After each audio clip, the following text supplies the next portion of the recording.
talkSPORT Sports Update, powered by the Nissan Van Range. Commercial vehicles that go the distance for your business. Search Nissan Vans or head to your local Nissan Van Centre. With your headlines at 2 minutes past 10, I'm Nick Ellaby. Good morning. Thomas Frank will allow himself 2 minutes to enjoy his first Champions League anthem tonight. Then it's game face on at the Tottenham Hotspur Stadium. In front of our fantastic fans, it's European night. We know they will be absolutely on it. It will be so special. Spurs captain Christian Romero now admits he was wrong to criticise their ambition last season. He just wanted Tottenham to start acting like a big club. Spurs host Villarreal tonight. Meanwhile, it's still unclear when Bukayo Saka can play again as Arsenal's injury problems continue. Odegaard's now unavailable this evening, with Havertz, White, Jesus and Saka already out. But with 2 goals at the weekend, new signing Martin Zubimendi's growing into his role. Here's David Raya. He knows how to play for the team. He doesn't play for himself, and his positioning defensively and attacking is incredible, so it's a pleasure to have him. Bilbao's Athletic Club versus Arsenal is an early Champions League kick-off live on talkSPORT 2 from 5 p.m. And the Prime Minister has met some of the families of the 97 ahead of the Hillsborough Law passing through Parliament. Here's campaigner Sue Roberts. Today is monumental. It's a day that, even a week ago we didn't think we were going to get. Our legal people still had issues, but now they've been resolved. People in government, they want this to happen. The Hillsborough Law aims to make it a legal requirement for public officials to tell the truth during any inquiry and give bereaved families more legal help at inquests. MPs are debating the plans today. talkSPORT News. Security is operating at a very high threat level around Windsor Castle ahead of Donald Trump's arrival, and the United Nations report is accusing Israel of committing genocide in Gaza. More from the news team at past. talkSPORT weather with QuickFit. With our wide range of services on offer, including tyres, MOTs, servicing and brakes, you can drive away happy every time. In northern England, showers are clearing. A bright and warmer day ahead for most of us, with sunny spells and scattered showers, less windy than yesterday.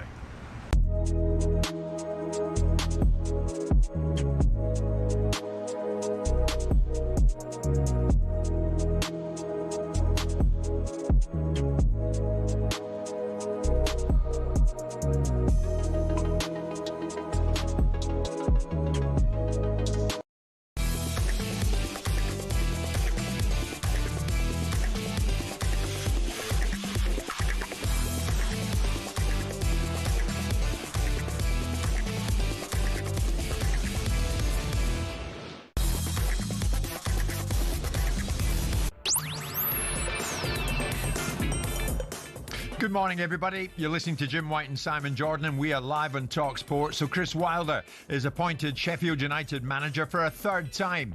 How inspiring a choice is it? Meantime, as President Donald Trump arrives here in the UK, is there a quiet volatility heading into next year's US World Cup?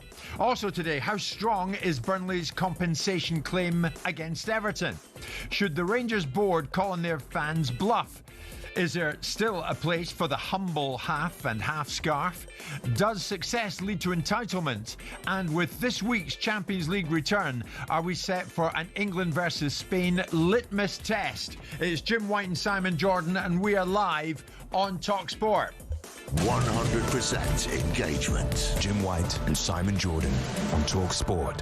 Before I do anything or say anything, it's got to be happy birthday, Kenny Jones. The drummer, Kenny Jones, remember? The Small Faces, the Faces? Yeah. The Who, 77 years today, Simon. Kenny Jones, happy birthday, Ken. 7 years young. Yeah, if you're listening this morning. I mean, all these musicians, when you were in your pomp, you used to hire bands, didn't you, to come to parties that you would throw and events? I did. Do you ever see Kenny or anyone of that kind of ilk? No.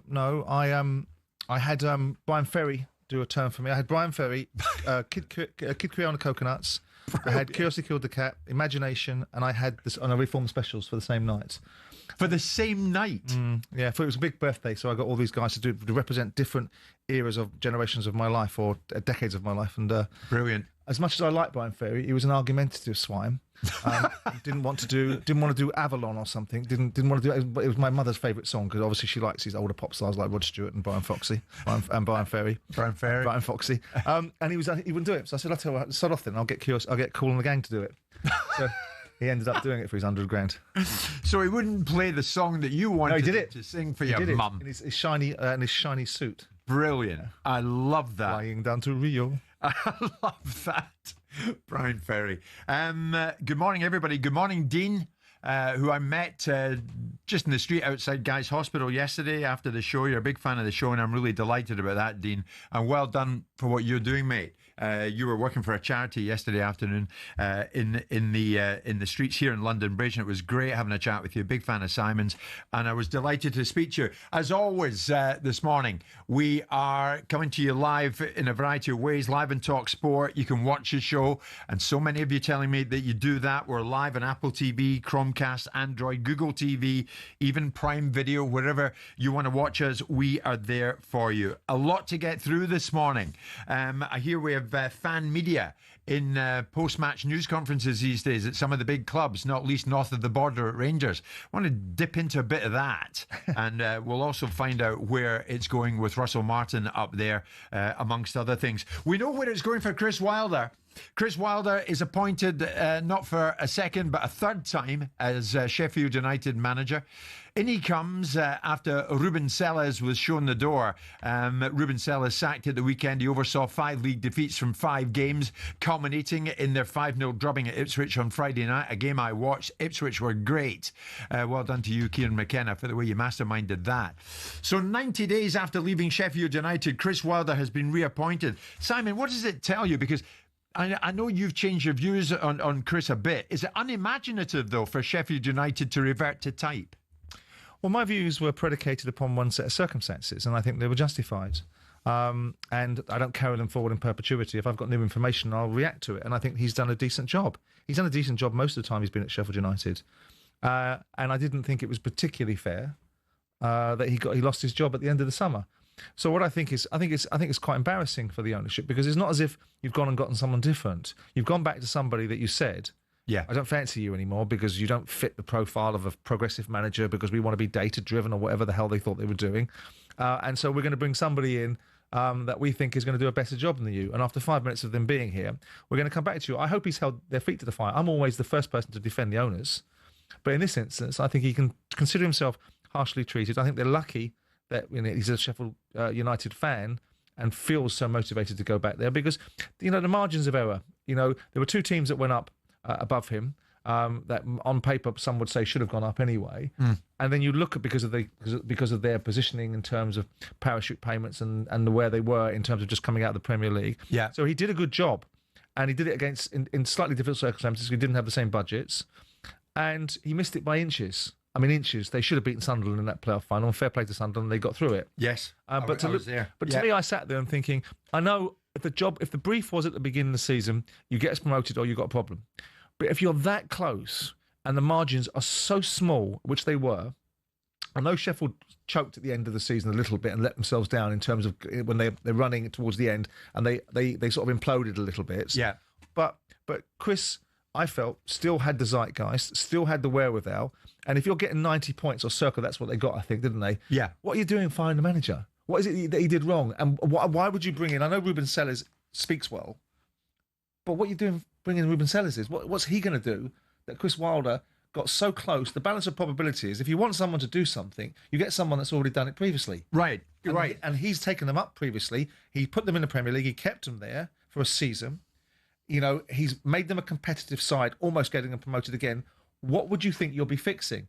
So I think it makes them look rather foolish. And does it make them brave to go back?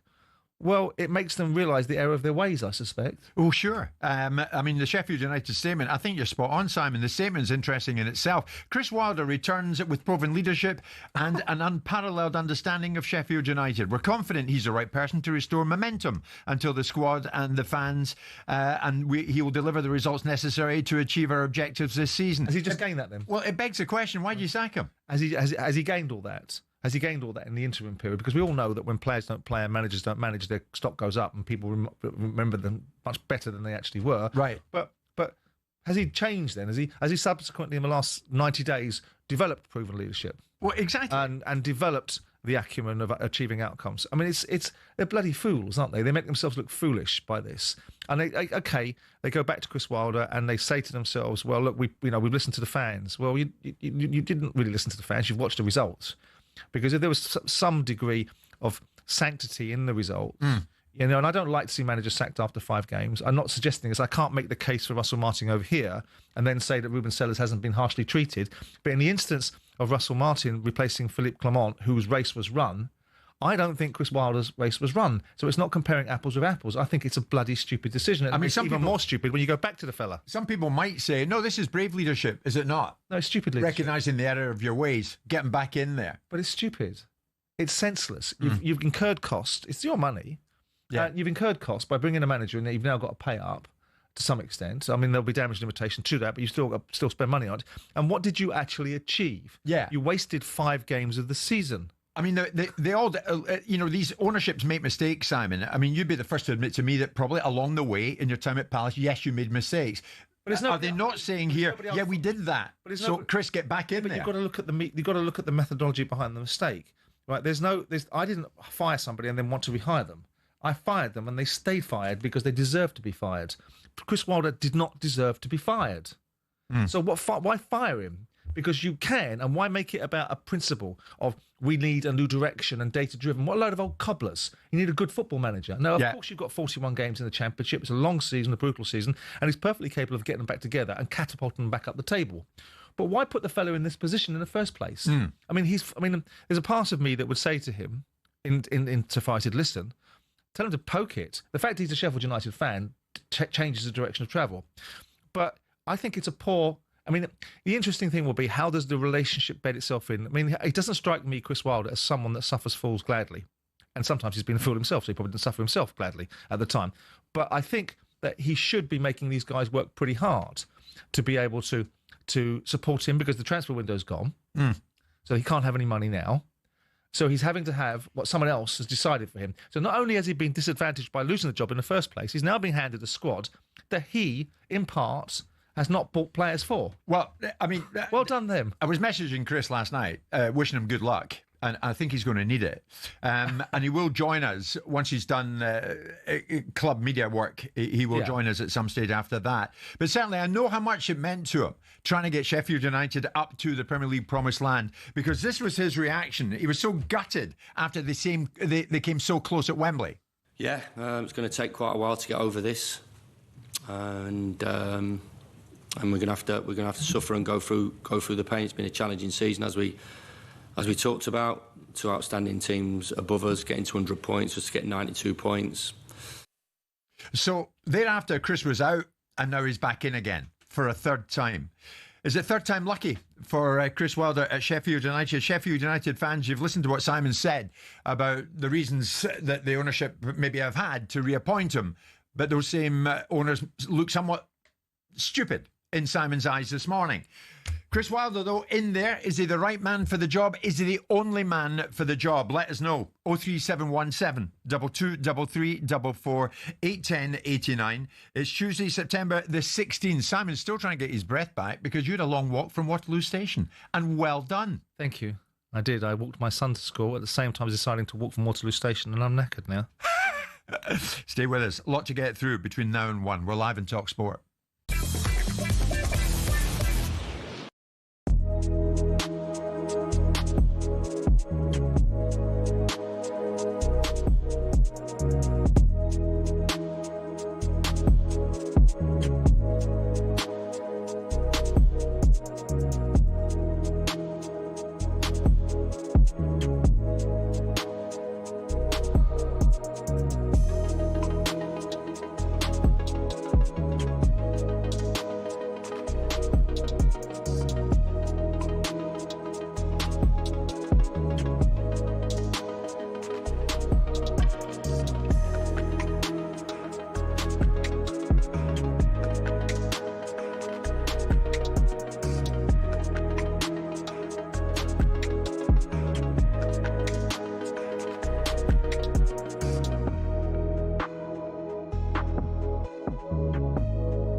Tony's a big Sheffield United fan. Good morning, Jim. Good morning, Simon. Delighted that Chris Wilder is back. Is he the only man for the job? You bet he is. Watch us go up the blades. I mean, many United fans will be back because they're getting back what they know. They know Chris Wilder. Yeah. I mean, 92 points. 92 points. And you're right, Simon. Fine margins. Wins you the league. Yeah. Most seasons. Yeah. So when you're comparing it to what won the league those seasons, you know, Leeds United were expected to go up. You know, Burnley did a great job. Scott did a great job, Scott Parker there. And Chris was so close to it. And to get the boots, to me, there you are. Your answer's here, isn't it? Can you honestly tell me if you were at the top of the house at Sheffield United after losing that playoff final, you would have kept him? Well, it depends what his attitude was. If his attitude was confrontational and combative and judgmental about something I hadn't done, then there might have been a fallout. But there wasn't, was there? They made a decision they were going in a different direction because they told you the reasons why. And the issue is they were wrong. And you look at it and go, well, what was the thinking? What was the thinking? You've gone on and tried somewhere else, wasted a load of people's time. But I guess we are back now. We're back. Chris Wilder's back where he should have been in the first place, which is in the Sheffield United hot seat, giving them an opportunity. Yeah. All he's lost is 5 games. Yeah. So if you know, and there'll be a lift, and the players that played for him before that know him will immediately go to Gaffer's back, and off they'll go again. And I would expect to see some form of reaction in that dressing room and results start to follow. Actually, let's stay with us just for a second or two more. Mick's a big Sheffield United fan and joins us live. Mick, good morning. How do you feel about Chris being back for a third time? Absolutely delighted. The man is Sheffield United through to the core, so we're over the moon to have him back. Yeah, I mean, are you somewhat baffled as I am, Mick, when I read out the statement, short and sweet as it was earlier on, which reads, we're confident, this is the ownership, we're confident he's the right person to restore momentum, unite the squad and supporters and deliver the results necessary to achieve our objectives this season. So again, it begs the question as far as I'm concerned, Mick, why did they sack him? Ultimately, they've made a mistake in sacking him in the summer. What I do take me out off, though, which we don't see a lot in modern football, is they've held their hands up, they've made a mistake and they've brought them out. The man back who's the right man to lead us forward. So I've got me, my 7-year-old daughter, who comes home and away with me. We couldn't ask for a better manager to try and push us back to where we need to be. That's fair enough, isn't it, Simon? As Mick said, they made a mistake. They recognise that they've got him back. Yeah, I accept that. And, of course, I'm not trying to be overly judgmental. But if you've got the fellow in the building, then you don't need to make that mistake. I mean, what is it about Ruben Sellés, with respect to Ruben Sellés' career, that detailed that a guy that's got you 92 points, that's managed you in the Premier League, that knows his club inside out and has worked the Oracle most of the times he's been there, is someone you need to replace him with? I mean, what makes that thinking? Wait, I mean, I don't know if Mick's still with us. Yeah, you are, Mick. I mean, do you think, Mick, it was a case of new ownership? In they come and they made a bit of a statement, well, we're going to get a new guy to head us up, and that guy was Ruben Sellés? Ultimately, yeah. I mean, these are guys, I don't know a great deal about them, but what I do know, they haven't got a vast experience in football. It's the first time going into this kind of sector, and they've made a monumental mistake, and ultimately it's their asset that they're needing to protect. So, yeah, they've made a bit of a gamble. It's completely backfired. But rather than just burying their head in sands, they've made a decision very early. It was a frustrating night at Ipswich for me and my 7-year-old, doing the 4 hours each way. And at that point, we were questioning, where are we going? What is the plan? Yeah. Mick, just before you leave us, I'm intrigued to know this. It's a bit off-piste. Do you have sympathy for your Sheffield neighbours at the moment with what Sheffield Wednesday are going through? And I know what might come back here, but tell me, what do you think? You sound a reasonable man. I'll be honest with you, I completely do. Ultimately, Sheffield clubs were championship clubs. That's what we've been. We've had little bits of highlights in the past, but they're everyday folk like me that go to work. They look forward to going to a match with their family or their mates on a weekend. And I love the banter of a Sheffield rivalry, always have. And when it comes to match day, when we're playing them, I ain't got any time for them at all. But my mates, my colleagues, and that are Wednesday fans, and the complete disaster and not paying their own staff, I'm on board with them trying to sort it out. But obviously, when Derby comes, it's all switched on for the game. While I've got you on, if I can just give a quick shout out to my daughter, she's called Chopsy. She comes home and away with me watching United. She's done over 200 games. She's on 57 grounds.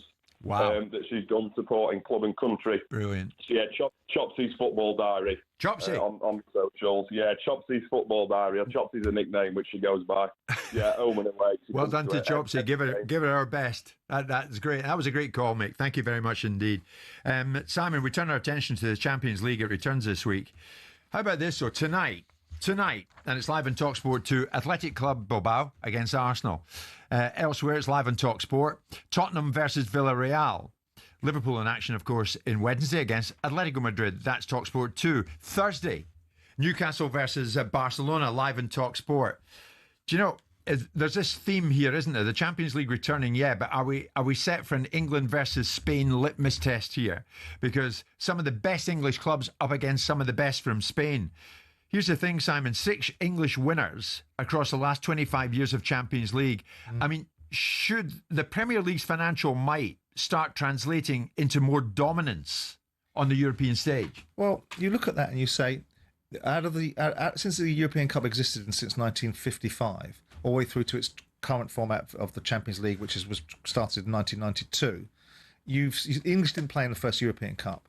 You've seen 6 English clubs win the European Cup. You've seen 2 Spanish clubs win it. You've seen 3 Italian clubs win it. You've seen 3 German clubs win it. And the Dutch dominated it during the 70s.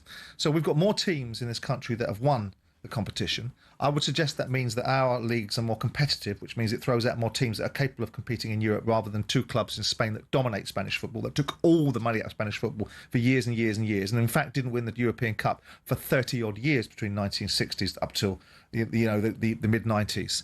So there's periods of time, and you look at it and say, well, what does it tell you? Does it tell you that the Spanish, first and foremost, Madrid and Barcelona have exactly the same sort of money as the top Premier League clubs? And they have had for some time. So irrespective of how much they're spending, and don't forget the 3 billion quid that we spent in the window goes round in a circle, because a lot of that was spent amongst themselves. So it's going round in a circle. You spend one club spending 100 million with another club, another club spending 100 million with them. I get that. Nonetheless, it was spent. The Premier League spent 3 billion, as you rightly say, this summer. Who's the best players in the world going to? But that's more than all the other top European leagues put together. But then again, I go to Spain, the point. Italy, Germany, and France combined. I go to the point that the domination has come from 2 leagues, England and Spain. Right? And the Spanish clubs have won it between 2 clubs, Barcelona and Madrid. And those 2 clubs have had exactly the same amount of money, in fact, more money than the top English clubs for a longer period of time because they've dominated and they've bought the best players.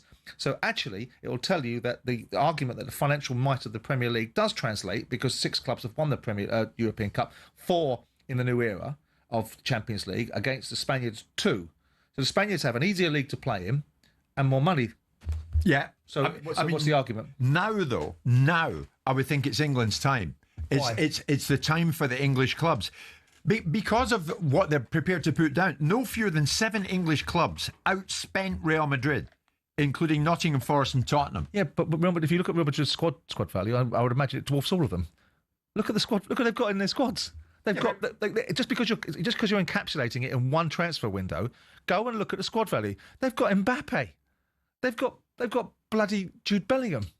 They've got Vinicius Junior. All of these players are 200 million pound footballers. If you look at the squad value of Real Madrid against the squad value of the teams that you've just pulled out, they'll dwarf them.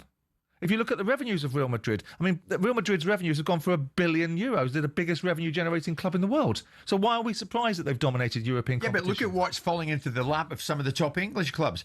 Last season, the Premier League champions Liverpool received about 175 million quid in domestic and overseas TV money, compared to 72 million for Bayern Munich, 69 million for Napoli, 42 for PSG. Well, we're not talking about Bayern Munich and Napoli. We're talking about toppling Real Madrid. But they're the other top leagues. We're talking about... But look at the turnover of PSG. Look at the turnover of Real Madrid. They're comparable to the turnovers of the leading clubs in this country. So what's the most dominant league in the world? Well, what is the best league in the world? The Premier League. Mm-hmm. Hence the reasons why it's thrown out 6 winners of the European Cup. The most competitive, the most dominant. That's why it's got the most teams. But it's not translating into the number of wins in the Champions League. No, but it's translating into the number of teams that have won it from this domestic league. So that means you've got a more competitive league. If you've got 4 winners, 6 English winners in 25 years. Sure, you've got 4 in the Champions League format since '92. 4 English clubs have won it. 2 Spanish clubs have won it. 3 Italian clubs have won it. 1 German club has won it.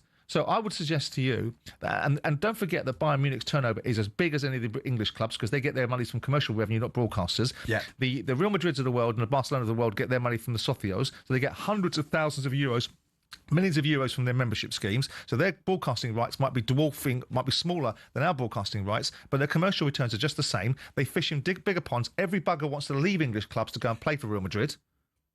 So the best players in the world land up in Madrid with a few exceptions. Haaland, believe me, as soon as Pep Guardiola shuffles out of Manchester, he'll be off to Madrid.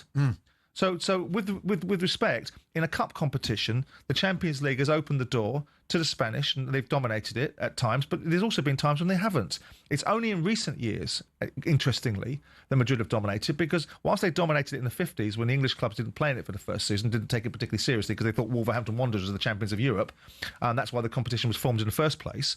It's interesting that the Spanish sides didn't win the European Cup for 30 years. Do we have an English winner this season?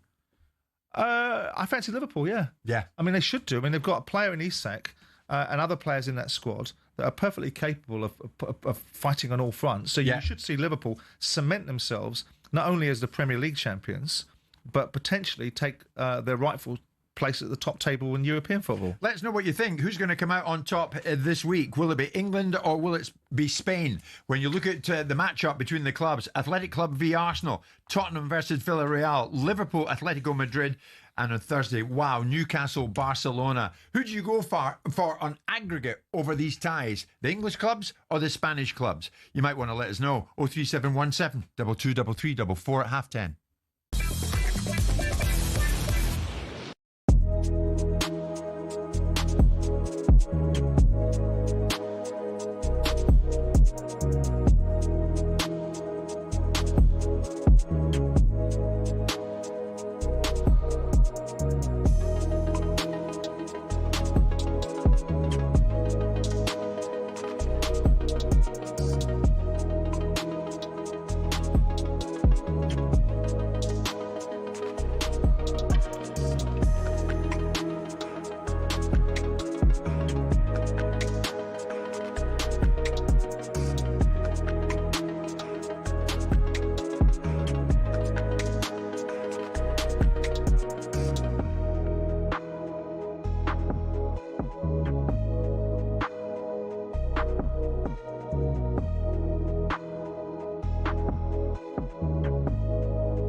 Thomas Frank will allow himself 2 minutes to enjoy his first Champions League anthem tonight. Then it's game face on at the Tottenham Hotspur Stadium. In front of our fantastic fans, it's European night. We know they will be absolutely on it. It will be so special. Meanwhile, Spurs captain Christian Romero says he was wrong to criticise their ambition last season. He just wanted Tottenham to start acting like a big club. On Sports Bar, Jamie O'Hara hit Jason Cundy with a huge claim about the Spurs defence. Mate, I'm telling you now, Van der Ven and Romero, I'd go as far to say the best centre-back partnership in the world right now. Spurs host Villarreal tonight. Thomas Partey's apparently ready to play for Villarreal, despite being up in court in London tomorrow on rape charges. Partey denies those charges.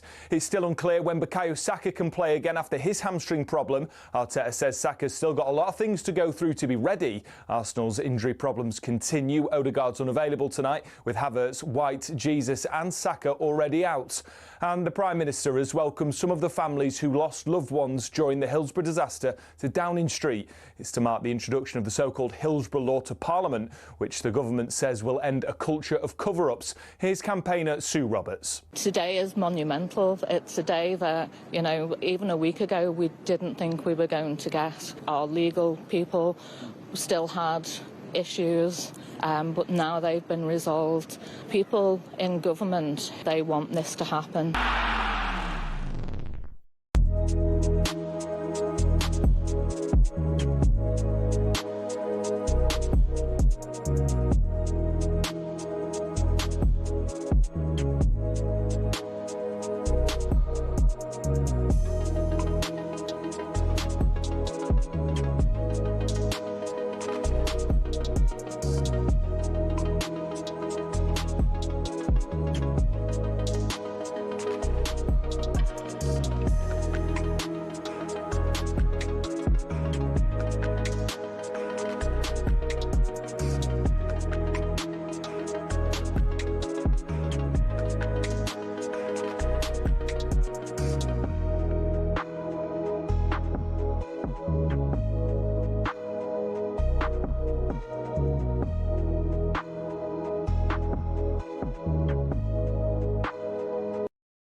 Good morning, everybody. Tuesday, the 16th of December. It's Jim White and Simon Jordan. We're live on talkSPORT. Stefan Borston will stop by very shortly. Again, the subject of finance in the game of football very much to the fore. And we will talk with Stefan as and when he descends upon us. 16th of September, do you know what? It's going to be no time through October, November and into December. And come December, the World Cup draw will take place. Because we all look ahead to this World Cup, which, according to Donald Trump, will be like no other. Trump in the UK today, but just last month in the White House, he was talking up what this World Cup might actually be like. The 2026 FIFA World Cup will be one of the largest and most complex events. This will be one of the greatest events, one of the largest. In a way, it's like Johnny said it better. It's like having many Super Bowls in a short period of time. Because each one of these games essentially is a Super Bowl. Some of them are bigger than Super Bowls, actually. But they're essentially, each one of these games is like a Super Bowl. The 2026 FIFA World Cup will be the largest, most complex set of events in sports history. And the Kennedy Center will give it a phenomenal kickoff, and we'll be involved, and they'll be working over there for quite a bit of time. We have it all set that they can stay there for the big events, the big press conferences and everything else. And they'll be in a very safe capital. That will be nice. You don't have to worry about walking down the street, Johnny, okay? Thank you. But you could handle yourself. I could. Okay. So that was last month. Now, of course, Simon... He's a sycophant, isn't he, Infantino? Yeah, standing beside him. There's nothing about the World Cup that's like the Super Bowl. The World Cup games, and when they get to the big end of the World Cup games, they dwarf the Super Bowl. Yeah. Dwarf it. Yeah. I knew you'd pick up on that. Now, of course, this show, and Simon and myself and the production people, we were all out in Qatar at the last World Cup. And there were a bunch of pre-tournament conversations and debates, of course, as we headed into that one in Qatar. And we very much like to think that this show will be over in the USA next summer as well. We'll try and bring you the best interviews that we can possibly get for you for this show at that time. But when you think of Qatar 2022, Simon, and you think of what's ahead next summer, Heightened tensions in the USA currently with the political divide up and down the country. The issue of shootings will never go away in a country which protects the rights to bear arms. Fears around political violence. Last week we saw the shooting of Trump supporting Charlie Kirk. Yeah. So, as I say, is this going to be an unusual contrast to the conversations and debates we had in this studio here in the news building before we left for Qatar? Is it all very different this time around? No, I don't think so. I think every time a World Cup's run, I think there was challenges in South Africa. I think there were challenges, certainly challenges in the feelings about security in Russia. So there's no difference. This just happens to be with the most visible, powerful nation in the world, with the most visible, powerful leader that divides people's opinions. So, and has made it very clear that he intends to manage the security forces in his country and make sure that the World Cup that he is going to be responsible for allowing to be played in his country is maintained in a certain way. We had these two Harvard professors give us a lecture about the immigration policy of America and the unfairness of it, and the empirical data that suggested people were being treated unfairly, the empirical data that was going back one game to the Club World Championship. So there was absolute nonsense that they were talking. I don't feel it has any more tensions attached to it. Obviously, we've seen this terrible tragedy in America last week with Charlie Kirk being assassinated by a lunatic. Absolute lunatic with ideologies from the left wing of the political spectrum, and listening to what people say. And there's a big danger in society of people listening to what people say and not paying attention to what they've said, rather than just taking a snippet. Even Alistair Campbell came out with some ridiculous observation on Charlie Kirk last week and had to backtrack from it because he hadn't seen the full context of what people have said. So no, I don't fear for it. I don't fear for it from that point of view. Do I think it will have massive scale? Yeah. Because the Americans do everything on a supersize me basis. Soccer in America now, for what they call it, is far bigger, far more prevalent. The communities in America that they've chosen to play these games in are very much involved in football. You've got Italian communities, Portuguese communities, a whole raft of different communities, Hispanic communities all around America that are going to be fully indexed this World Cup because they're football-centric people that have come from countries that are very football-centric. Yeah. So with all that in mind, I am optimistic. What I'm not optimistic for is the growing importance of Gianni Infantino and that side of things, and the importance of FIFA and that sort of conclave of opaqueness that no one can actually see through to understand what's going on. But, I mean, pre-Qatar, you remember, there were all sorts of human rights conversations going on and debates and whatnot. When we got to Qatar, again, Simon and myself sat in front of but it was also a member of the World Cup committee, and we put the hard points to them. Al-Thawani, I remember it. Yep. Do you not envisage we're going to be doing the self-same thing with the Americans out there? Yeah, but do you worry about X? Do you worry about Y? Do you worry about what happened last week, last month? But that's what people do. And there was a whole lot of hypocrisy and virtue signalling from people that had been over to these countries, that had taken money from these countries, that had worked for broadcasters in these countries, that are now telling everybody about the issues in this country. There's a whole lot of the Western world lecturing other parts of the world about their society. And it was interesting, and I thought it was right at the time, that that particular individual we just mentioned, Al-Thawani, talked about the fact that when people played the World Cup in 1966 in England, homosexuality was outlawed in this country. Countries progress at different times. Qatar got its independence, ironically, from the United Kingdom in the 70s. It's developed at a different pace, has different principles, different values, and over there we were preaching to people, telling them about how their society should evolve and what we should be doing and what we should expect whilst we're there. And I understand that the World Cup opens the doors to world's football, but it opens the doors to football. You know, it doesn't open its doors to campaigning and to activism. And who you sleep with is not only your business. And why you have to broadcast it to the world, I don't know. But those were the challenges. And you'll have these challenges here. You'll have in every part of the world, at this moment in time, you can go to any country you want and you can find something you disagree with. You can find an atrocity going on that you find unacceptable in all far-flung corners of the world. It happens to be that when the World Cup lands into space, all of a sudden it amplifies things, and I understand that. But it doesn't mean that the World Cup in America will be anything, in my view, other than an unprecedented success, and I'm pretty damn sure it will be. But again, could it not turn into the biggest stage yet for political agendas at a sporting event? And this sporting event, as Trump said, is going to be the biggest ever. And we would be surprised if he didn't. But the only people that do that will be the media. No, but the reason I asked, look at what else may happen come the time. Israel, third in Group I at this moment, level in points with Italy.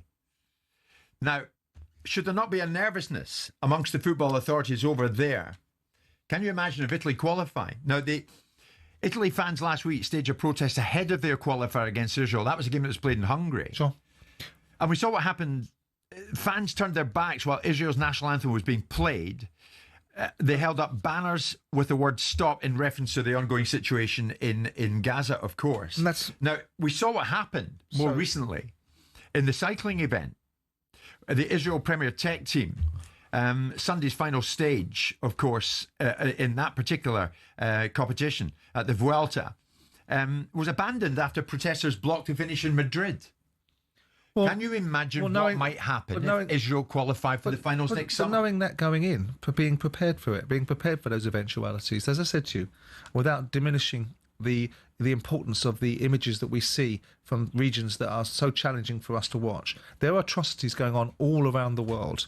And it appears that people pick and choose which atrocities they want to be very much indexed to and shout loudest about. And I'm not diminishing these atrocities, but you can go to any part of the world in this day and age, whether it be Rwanda or Yemen or a whole raft of other countries, and I could list if I wanted to make my points, and suggest that that we can constantly be in this situation. Now, of course, the American authorities, FIFA, will be wired into the challenges that may happen as a result of the supporters, the fans wanting to make their points of view. We had all this. We had this in the Euros. We had this in terms of the Germans objecting to potential laws passed in Hungary and wanting to broadcast bloody LGBT rainbow flags over their stadiums.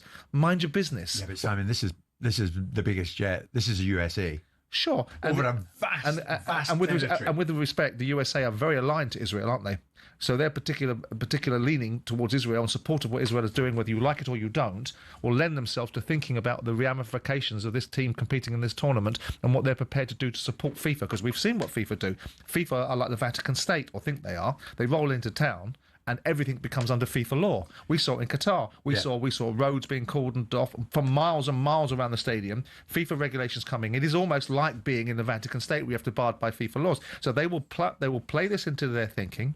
They will play it into their ideas of how they're going to police, securitize, and control the environment. Of course, but might the biggest World Cup yet end up being the biggest political platform yet?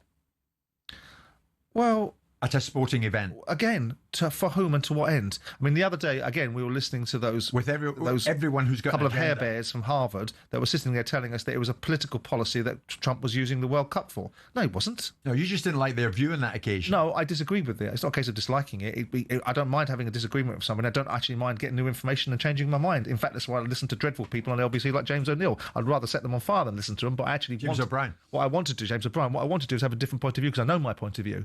But the point of view is that you're not using it for political amplification. You're simply just adopting the policy of the immigration policy that your country elected you for. So nothing to be worried about at the moment? No, there's always something to be concerned about. If you walk out the door, you could get run over by crossing the road. But you look both ways and maybe you don't. The fact of the matter is that they'll police it. They'll bear it in mind. They won't want anything to be going into a situation. We talked about, what happened in 1972 in the Munich Olympics. No one could have legislated for what happened to those athletes and the terrorist attack that happened at that particular time. So it can happen anywhere. But we have got more sophisticated thinking, more sophisticated intelligence. And if you want to amp it up about gun laws in America, if you want to amp it up about the division in that country in the terms of Donald Trump and the things that he brings, then people will. Well, Qatar's human rights was ramped up before we went there. Yeah, and that put a lot of people off from going. Well, because they didn't really know what to expect. But as it turns out, it was all right. But as a football tournament, most people think that was one of the best World Cups that they've seen. Sure. Well, we were there. We'll probably be there next summer. But will you be there? Let's put that out this morning. Are you planning to head to the USA no matter what for next summer's World Cup finals? England, of course, on course to be there. Others of the home nations trying to get there. But do you have reservations about what may lay ahead once you get there? Because many think this could become the biggest political platform at any sporting event that's ever been seen. Are you nervous about it? Let us know your thoughts on it. 03717 2233 44 810 89.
It is Tuesday morning. It's Jim White and Simon Jordan live on talkSPORT. As we've mentioned, the World Cup draw takes place this December amidst what really is a melting pot of issues globally. Interesting that we're discussing this morning on the day that Donald Trump flies into London. And when you look at it, the World Cup next summer, whether anyone likes it or not, heightened tensions in the USA at this moment with the political divide up and down the country. The issue of shootings never going to go away in a country which protects the rights to bear arms. And fears around political violence. Last week we saw the shooting of the Trump supporter Charlie Kirk. So what might happen between now and then that makes us think, yeah, it's maybe not as sensitive as we thought it's going to be, or it's even more sensitive than we thought it might be? What do you have? Do you have reservations about going to the USA to watch your team in the World Cup next summer, should they get there? Do these domestic issues make you think, do you know what, I might now just not go? Like what happened in Qatar back in 2022. Many of you deciding, no, maybe that's not for me. But those who went, and we did, found it was absolutely fine. Many of you getting in touch this morning. Chris in Bournemouth has joined us live. Chris, good morning. Have you got any issues? Would it stop you going to the USA, Chris, if that indeed was your intention? I have no intentions of going whatsoever, Jim, to be quite honest with you. I'm bored to death with international football. It's too much of it. You've got the World Cup coming up this season. We've just had the Club World Cup. Then next year you've got a year off, and then you've got the European Championships. Then you've got time off again, and then you've got the World Cup again and the Club World Championships. It's getting too much. Johnny, it's killing this game. So it's really, from a football point of view, you think there's such a saturation of it that it's not for you next summer, nothing to do with any potential political issues that will evolve out there? Not really, no. It's nothing to do with political issues. It's just pure and simple. There's getting too much of it, Jim. I'd rather just sit at home or every weekend go and watch my club team play, and that's it. Fair point. I'm getting to the point where it's saturated. Okay, Chris, thanks for the call. John's a Forest fan. John, what's your take on it all? Where are you going with this morning? Thanks for having me on, by the way. Pleasure. Jim, I've been sat there listening to the lead up to this conversation, your discussion with yourself and Simon. And I like what Simon's saying about that people are very picky and choosy about what they highlight. And I'll tell you for why.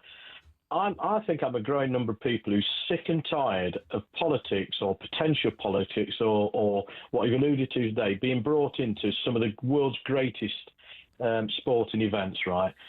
I don't want politics to be driven by the media for every single tournament. I want to go, watch the games, watch the amazing players, and it's escapism. I think the USA, by the way, they tend to do sporting event-wise very, very good jobs at this. I think Trump will ensure that it's as safe as it can be. I think he'll make sure that it's delivered on time. The fan experience. Don't forget, the USA, for all its issues, is one of the most multicultural nations on earth. Imagine the coming together of these nations. It's going to be fantastic. But like I say, Jim, forgive me if I'm having a rant here. I'm sick and tired of not you personally, by the way, just to clarify, but in the main, media hijacking what should be a celebration of the greatest athletes, people coming together and celebrating the game. And the what ifs. I mean, sport's got a universal appeal. It should focus on the competition. It's escapism for people who are dealing with problems in their lives and issues.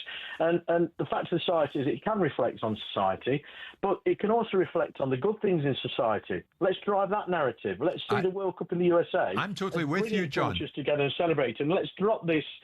Could it be a political stage? Using the Charlie Kirk example, I don't think is a fair thing to link into this, by the way. Did anybody mention about the African Cup of Nations, because what's going off in Nigeria at the moment? Mm-hmm. Yeah. This is the thing that Simon's alluding to. It's a pick and choose, Jim. I agree with you, John. I think your call's very measured. But, I mean, look at just days ago what happened in the Vuelta a España in the cycling. Oh, God, it's terrible. I mean, again, we've got... But isn't this about how they police those events? Because I think you're referring to the guys that caused, potential serious damage to riders because they had to call it off, didn't they? Yes. Because of correct. on the well, track. That's right. Well, John, your points are well made. I mean, Absolutely. Simon... Well, they're not going to have that in America. They're not going to have this in America. I mean, can you imagine these Just Stop Oil idiots in America doing what they've done in London and in America? They wouldn't be allowed by Trump to get on with it, irrespective of whether there was a Democratic governor in the state or not. And they won't be allowed to do what they want to do in this World Cup because they won't tolerate it. So whilst I'm not for government overreach and certainly not for government controlling everything that you do, in certain instances, when you've got the tournament, and the challenge for me is I agree everything what the caller said, but I'm also realistic to know that geopolitics now play such a big part in sport. You can't get around it.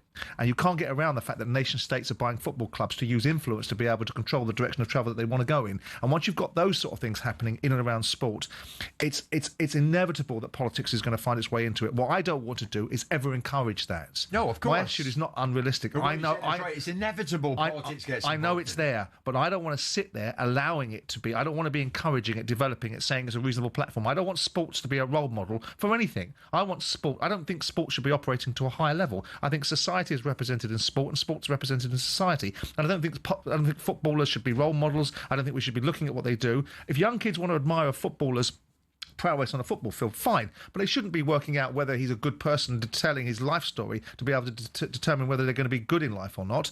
Be a good footballer, fine. So I look at sport and say, exactly as the caller said, it should be where people go to forget the awfulness that their media spend their entire time delighting and telling everybody. Well, yeah, but it wasn't the media who prompted many fans down here at the weekend to indulge in anti-Keir Starmer chants in the matches. You don't think... That wasn't the media.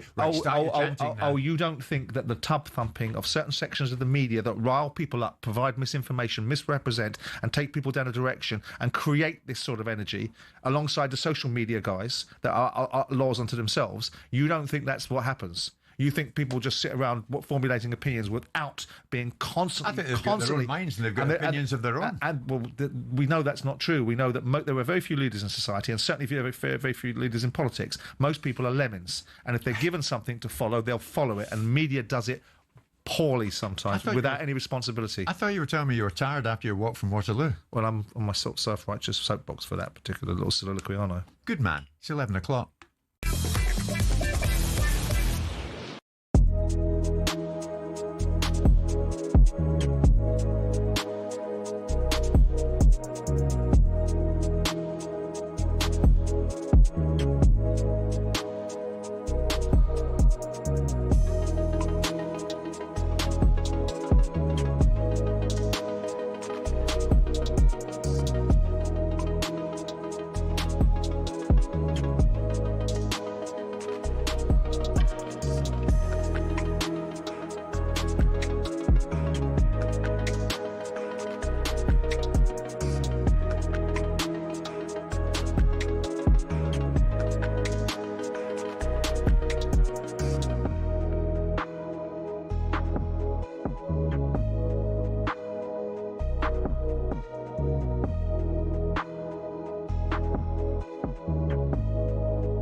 talkSPORT Sports Update, powered by the Nissan Van range, helping business owners to work better and live better.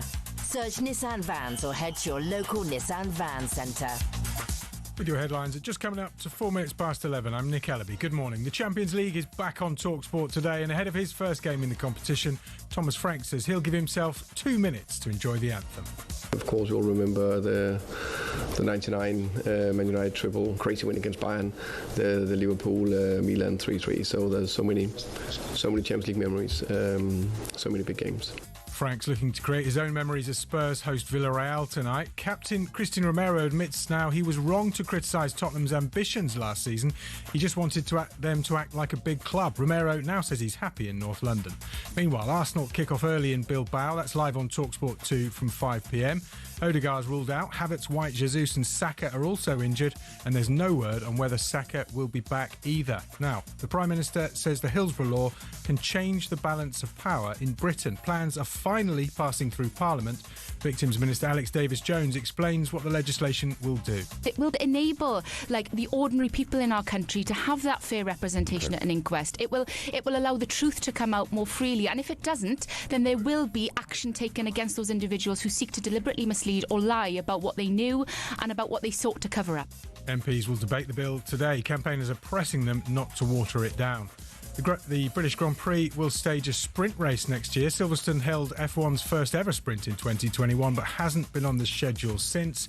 And Ronnie O'Sullivan will not play in next week's British Open. That's due to medical reasons. The opening rounds start on Monday. More at talksport.com. talkSPORT News. Thousands of people are expected to protest across the country over Donald Trump's visit to the UK, and the UN report has found Israel has committed genocide in Gaza. More from the news team at past. talkSPORT weather with QuickFit. With a huge range of premium brands available, we've got what you need to drive away happy every time. Visit your local centre or quickfit.com and book today. In northern England, showers clearing. A bright and warmer day ahead for most. Sunny spells and scattered showers, less windy than yesterday.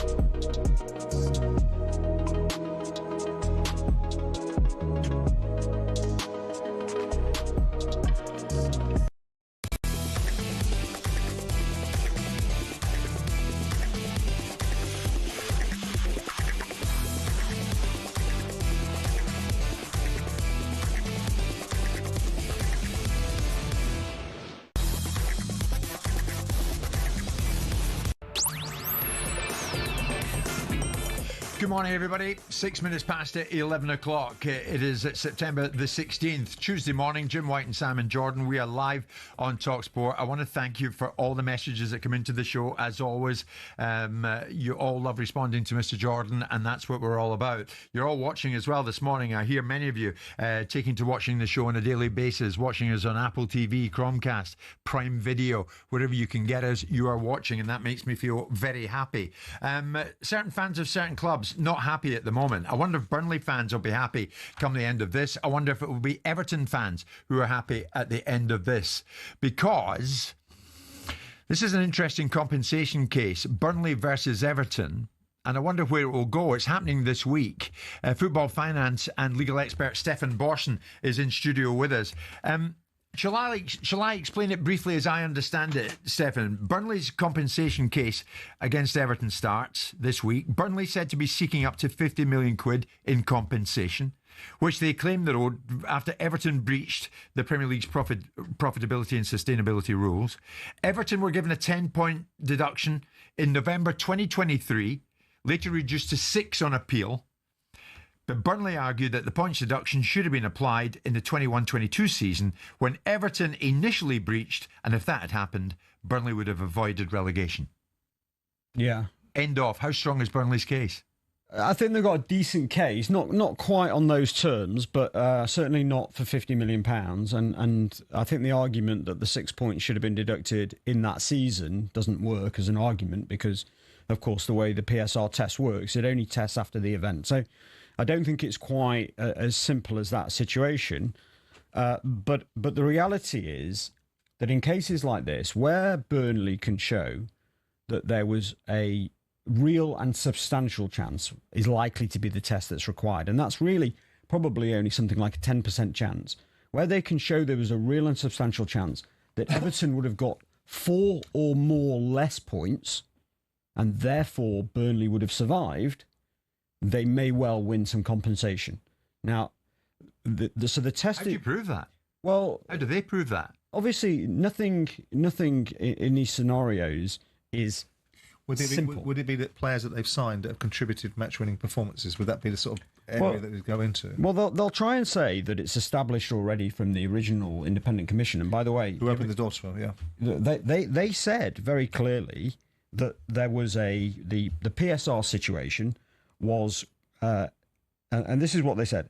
Under Everton's understandable desire to improve its on-pitch performance, to replace the non-existent midfield, as Mr. Mashiri put it in evidence, led it to take chances with the PSR position, and those chances resulted in the breach. The position that Everton finds itself is of its own making, and it's Everton's responsibility to ensure that it complies with the regime. So I think the idea that Everton can successfully defend the sporting advantage, I think is really quite unlikely.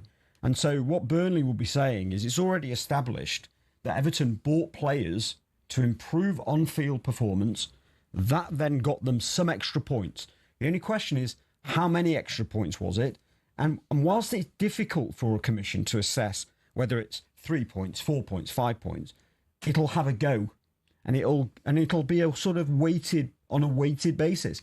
As I say, if they think there's a 10, 20% chance that Everton would have got 4 or more less points, then Burnley will win something in that scenario. What likely is that something? Well, it's likely to be a percentage what they're asking for. Now, the interesting thing is, because Burnley were so well managed in their relegation, they seem to have cut their costs and their salaries by about 50%. So in actual fact, by the time you add in the parachute payments that they got from the revenue side, they got more games because they got promotion. So actually, they ended up with more gate receipts in the season in the Championship than they did in the Premier League. Right. So net, they might not have actually lost that much in terms of damages. But I still think that an IC, an independent commission, is likely to give them something in this scenario. So you think Burnley, in some shape or other, might end up being successful? I think they've got a good chance. I think that there is still a possibility that this is settled this week. I was going to ask you, the numbers seem nip it manageable. in the bud? I think so. Well, look, it's got this far, so it's obviously not a slam dunk.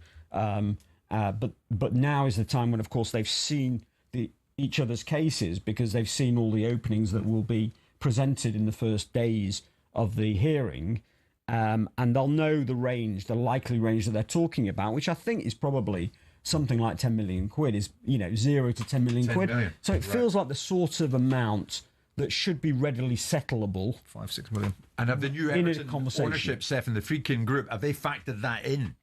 Yeah, well, I would think that they've got effectively an indemnity from Mashiri as part of the money that they handed over. Either some of that is in escrow, i.e. in a bank account waiting for the determination of this case, or they factored it in full when they bought the business. On other matters, let's go to Chelsea. Chelsea charged by the FA 74 alleged rule breaches relating to payments to agents between 2009 2022. The charges focus on transfers between 2010-11, 2015-16 seasons. During the Abramovich ownership, it should be stressed, 3 deals form part of the investigation, and they involve Eden Hazard, Samuel Eto'o and Willian. Where is this going?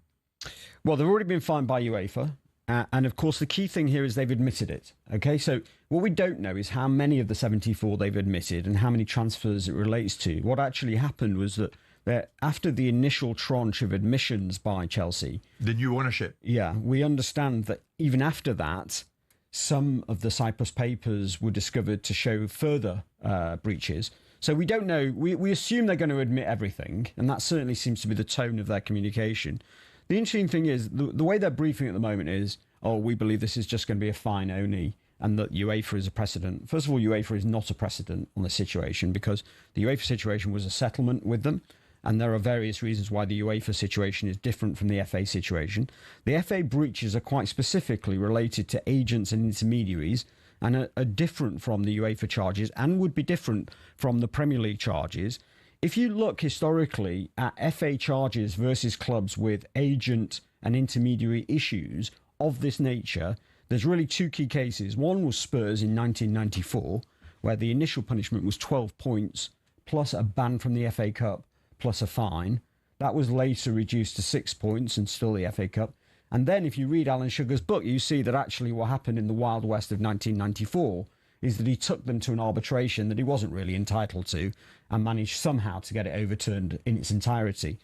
The way it worked in 1994 was none of this was in written reasons. You know, like we see today where we get 100 pages of deliberations and all of the detail. None of that existed in 1994. You got a press release from the FA after they'd made a decision based on a couple of people sat in a room. And so you can put that to one side in terms of a precedent, except for the fact that people saw it very seriously. The other key case is Luton Town had a 10-point deduction in 2008. Again, we don't seem to have the written reasons for how that was established, but it seems pretty clear that they will suggest sporting advantage in this situation, because clearly, if you've signed a whole series of players over the core period of Chelsea's absolute success in between 2010 and 2016, right, they're likely to have signed players that had an impact on the field. And Chelsea's arguments that, oh, well, we still would have passed PSR anyway, I don't think hold much water, because, first of all, the FA are not looking at the PSR situation. They're looking at the agent breaches, and they will look at it in isolation. Now, it might be down the line that the Premier League find that they can't prosecute Chelsea because effectively the FA have already punished them enough. But that's a different question. The key situation here is it appears that Chelsea had a very significant sporting advantage based on the players that they signed through these illegal payments. That should, looking at the precedents, that should lead to a sporting penalty. And so Chelsea can go round trying to brief that they're not expecting a sporting penalty, but it's slightly undermined by the fact that they're also saying, oh, but by the way, if we do find that we get a sporting sanction, then we're going to appeal it. That suggestion means that they probably have been told by their lawyers that there is a realistic prospect of a sporting sanction here.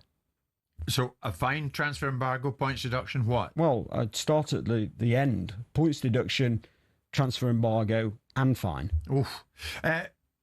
Chelsea insists that they will continue the fight and under the new ownership, that the alleged rule breaches concerning agents, intermediary, third-party investments in players, there's no suggestion of any wrongdoing on the part of those players. There is one quick point on that, which is in almost all of these cases relating to these sorts of payments to agents, it's almost always self-admitted.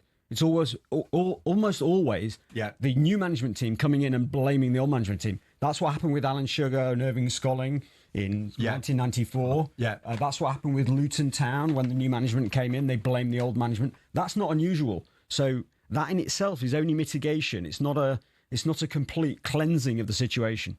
Okay. Stefan, as always, thank you very much for joining us. Short and sweet, but as always, plenty to dwell upon there. Stefan Borson, football finance and legal expert. It is just gone, or is approaching 20 past 11.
busy time for many charities raising money for many extremely important causes. One such charity is doing just that. There is a big golf day, a foundation golf day at Tyrrell Woods Golf Club in the Surrey Hills this coming Thursday. And when I mentioned, Simon, the charity, the foundation, it will immediately ring a bell with you because we've spoken about it before, the Cayenne Prince Foundation. Yes. This foundation is a registered charity since February 2008 and was established in the memory of Cayenne Prince. Cayenne was a talented young striker at Queen's Park Rangers Youth Academy, but sadly lost his life back in May 2006. He was stabbed in the heart whilst intervening in a fight that had taken place outside his school, the London Academy. That's in Edgware. Cayenne was just 15 years of age. But his legacy lives on through the foundation's commitment to empowering children to become champions of their own futures. The foundation works with young people, especially those at risk of involvement in youth violence, and supports them to use their power of choice to value their own lives and the lives of others. I'm delighted to say Cayenne's dad, Dr. Mark Prince, joins us live on the show. Dr. Prince, good morning to you. Thanks for joining Simon and myself. I mean, as far as you're concerned, Mark, fundraising is as important as ever. Just want to thank you for, number one, getting Cayenne's name right and saying Cayenne and not Cayenne, and then so beautifully just breaking down the foundation and our aims and our vision and what we're trying to achieve. So thank you for that.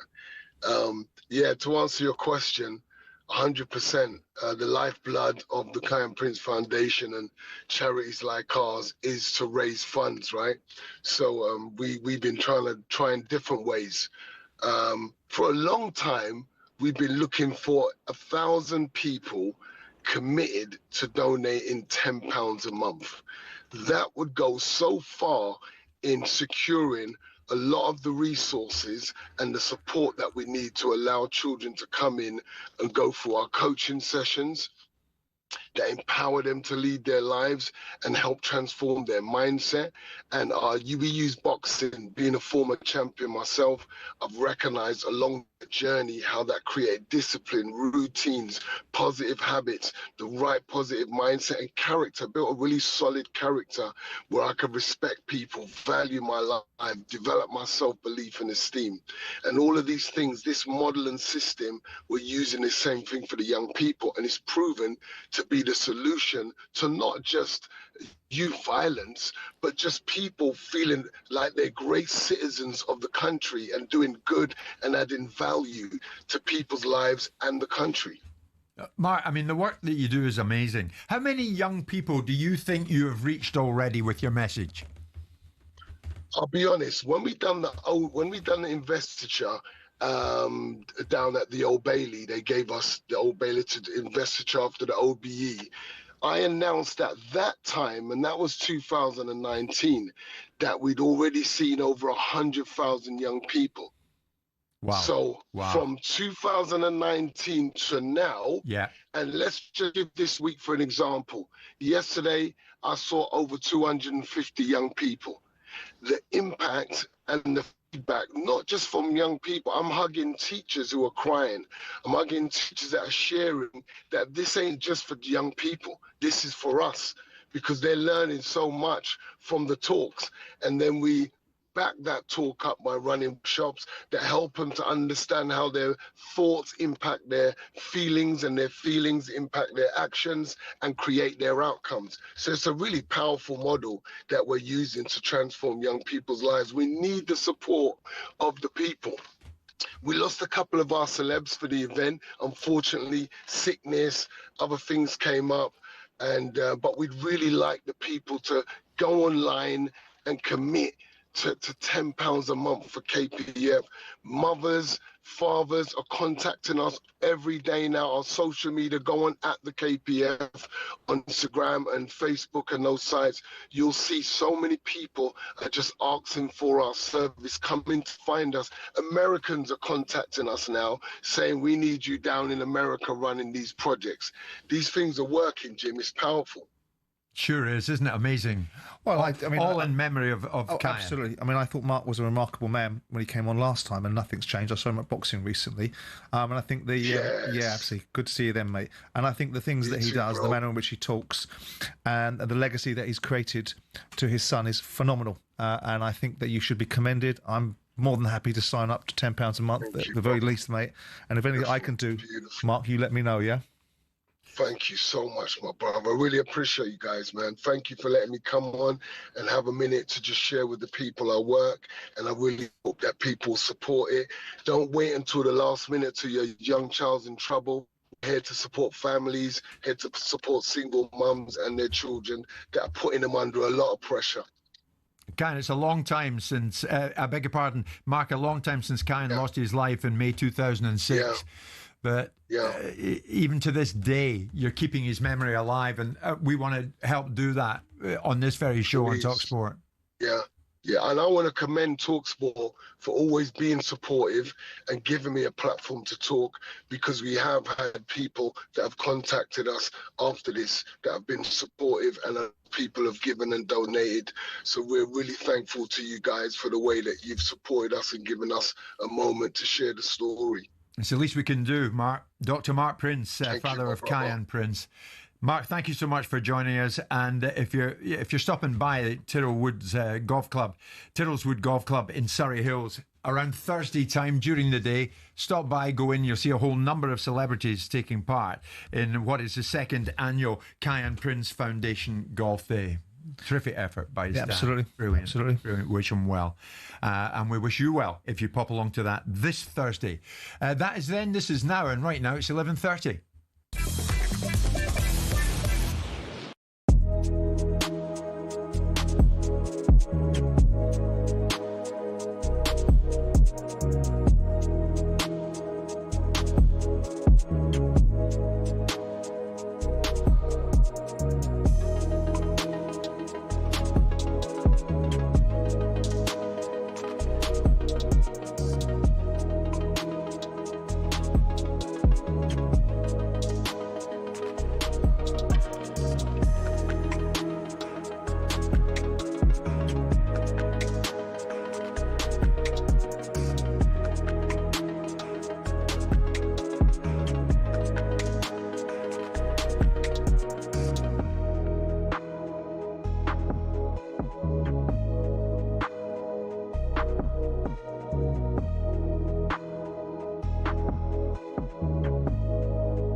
Thomas Frank will allow himself 2 minutes to enjoy his first Champions League anthem tonight. Then it's game face on at the Tottenham Hotspur Stadium. In front of our fantastic fans, it's European night. We know they will be absolutely on it. It will be so special. Meanwhile, Spurs captain Christian Romero says he was wrong to criticise their ambition last season. He just wanted Tottenham to start acting like a big club.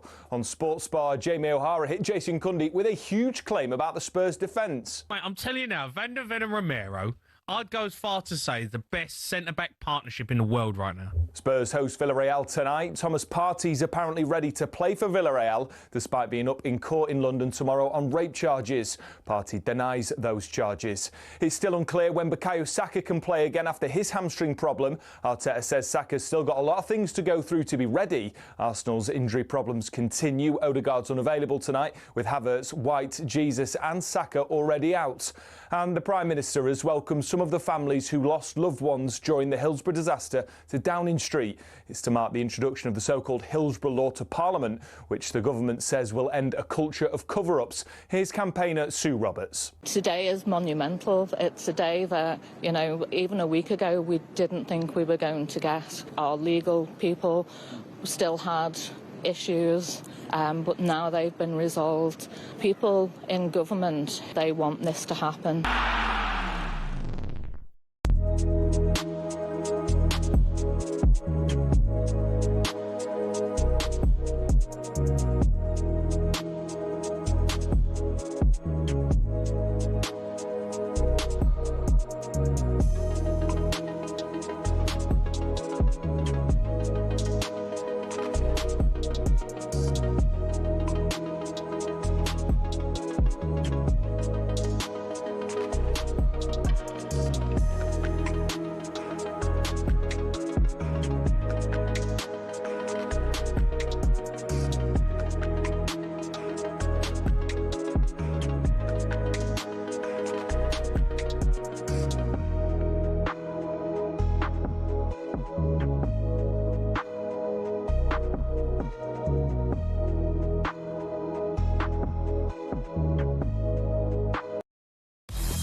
It's showtime on talkSPORT with BetMGM.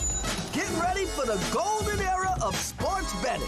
Visit betmgm.co.uk or download the app. 18+gambleaware.org. It's that time, isn't it? We're joined by Matt Gibson from BetMGM. We're going to look at some of the top sporting events and the odds around and about them. Mr. Matt Gibson, good morning to you. You probably heard earlier on Simon and myself talking about Chris Wilder back at Sheffield United, not for a second time, for a third time. What are BetMGM's thoughts on that with Wilder and Sheffield United going forward? Yeah, very quickly. Wilder back at the Blades to win the championship. No surprises, a lofty price, 40-1. Top 2, 16-1. Top 6, which he achieved last year, 13-4. The initial odds he'll be trying to defy relegation, 10-1. We've seen it a few times in the championship. Steve Cooper took over Forest when they were down there. They got into the top 6. Frank Lampard did it with Coventry City. They were in a little bit of bother, got them to the top 6. Maybe 13-4 is not a bad price for Wilder to turn the ship and get into the top 6. I think if anyone can, he can. Well, it's been done before. Dowie did it for me. Roy Keane did it at Sunderland, so it's not something that hasn't been done before, and it's only 5 games in. And I know Matt doesn't want to spend too much time dwelling on Sheffield United because obviously he's Leeds biased, but I'd be interested to see. I might take those odds. I quite fancy that. Yeah. I'll have a bet on Chris Wilder, and then if he doesn't achieve it, I shall go back to castigating him. Quite right. Quite right. I mean, they're not far off Middlesbrough at the top, so who's to say that they don't start getting a bend on and getting right up there, Matt? No, it's not impossible. Sorry, I forgot about the manager that did it for Simon. It was just recent history. Do your research, yeah. Yeah, recent history was very true. Yeah. He sacked him in the end. That's what happens. Which nation has the best chance of having the Champions League winner? Would you say? Would it be England? Would it be Spain? Who is it? Well, the market says England are even money. English team to win the job lot are even money. However, history says we've only won 6 out of the last 25, so maybe batting below our average in Europe. Spain, a Spanish team to win the cup, 9-4. France a wee bit bigger at 11-2. We've got 6 in the race, haven't we, this year? Exactly. Which is a little bit rare. And to be fair, we priced up a 6-fold accumulator for all 6 English teams to get underway with a win, and that is 120-1. Fellas, so if you fancy the English sides to start, that's a huge price, I think, to all get off the mark with a win. 120-1. Stranger things have happened. What we do know is that Arsenal head out to Bilbao, Athletic Bilbao against Arsenal. It's live in talkSPORT 2. We eagerly look forward to that. Tottenham Villarreal. This is intriguing though, Matt, because for Tottenham, in comes Thomas Frank, and when he speaks, I listen. I must admit, I really like Thomas, and he's been talking about taking his Champions League bow. Have a listen. Of course, it's a fantastic,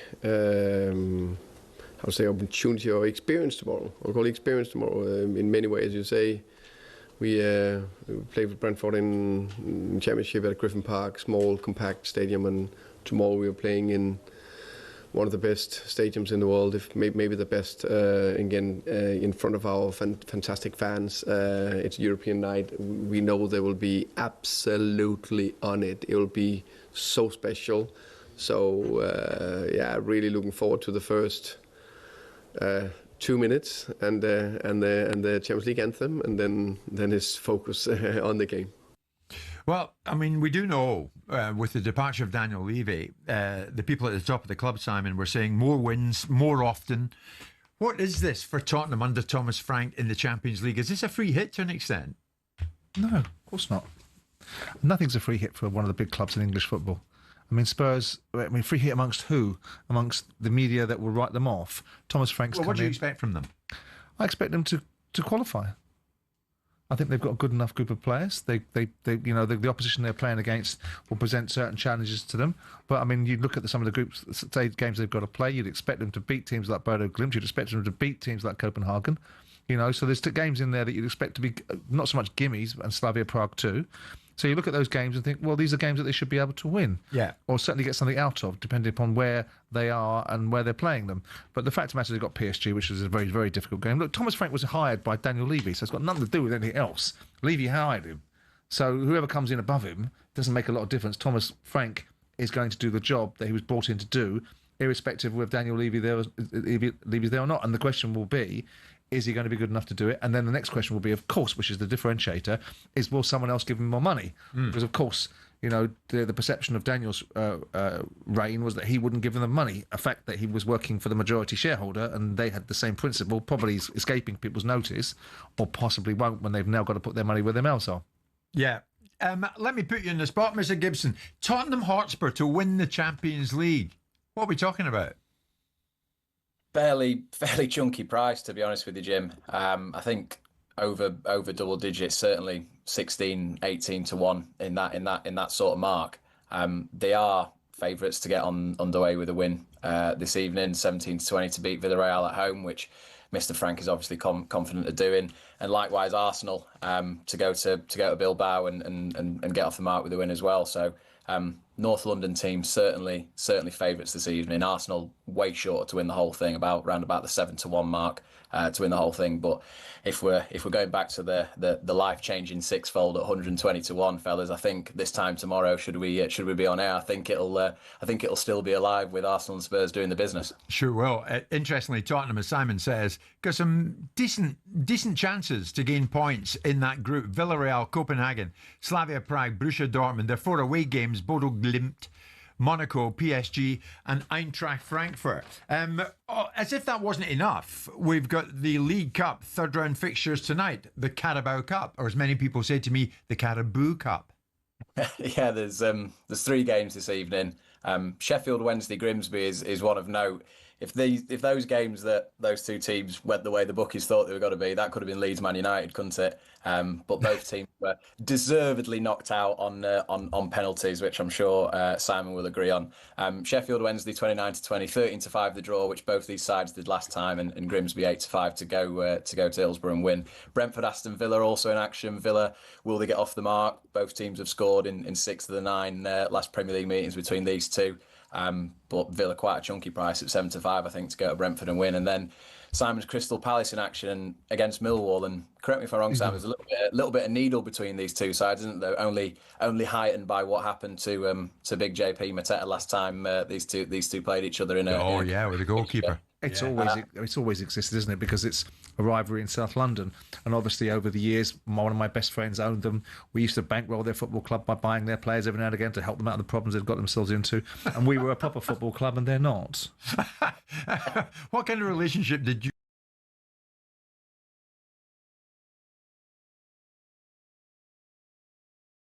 I didn't know it before, so I got that. But no, they're good fans. Actually, beside the element that take it beyond the pale, they are good fans. They're very committed to their football club. There is an element, and I used to love the song you came out living next door to Palace, Uda, or Palace. And they took it off air because they thought it was offensive. I thought it was funny. Yeah. But listen, the rivalry's there, and Palace will go and do a number on them, I suspect, again. So who did you have a better relationship with, Millwall fans or Charlton fans?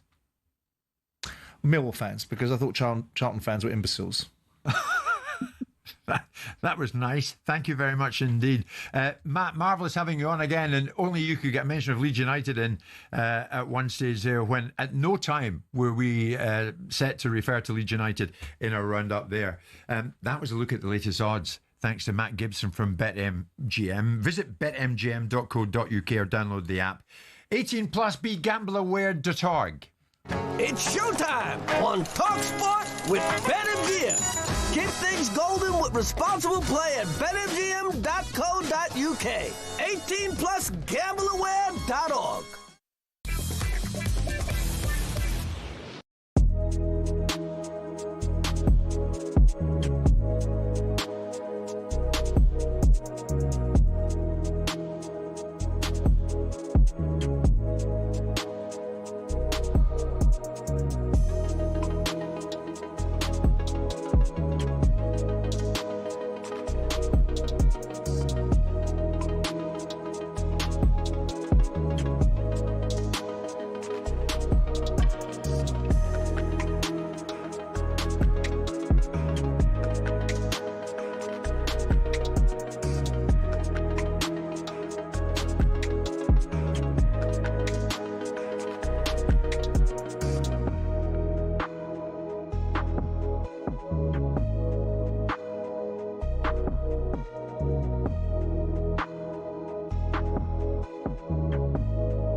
Well, you still get a chance to win £25,000 and tickets to see Oasis at Wembley on Saturday, September the 27th. It's getting ever closer, isn't it? This Friday, we're calling 2 lucky listeners on air who'll go head-to-head for the cash. Now, that's one thing. Both will score the tickets, but only one will walk away with the £25,000. Listen up. Here's how you can enter this. 18 plus, UK excluding Northern Ireland. For a chance to win, text the word Oasis to 83338 and you're in the draw. Text costs £2 plus one standard network rate message. You must have the bill payer's permission. Or you can enter for free by calling 0330 880 3338. All entries must be received by the 19th of September at 9 a.m. This is a talkSPORT limited promotion run on talkSPORT, Talk and Virgin Radio UK stations. Full terms and conditions at talksport.com.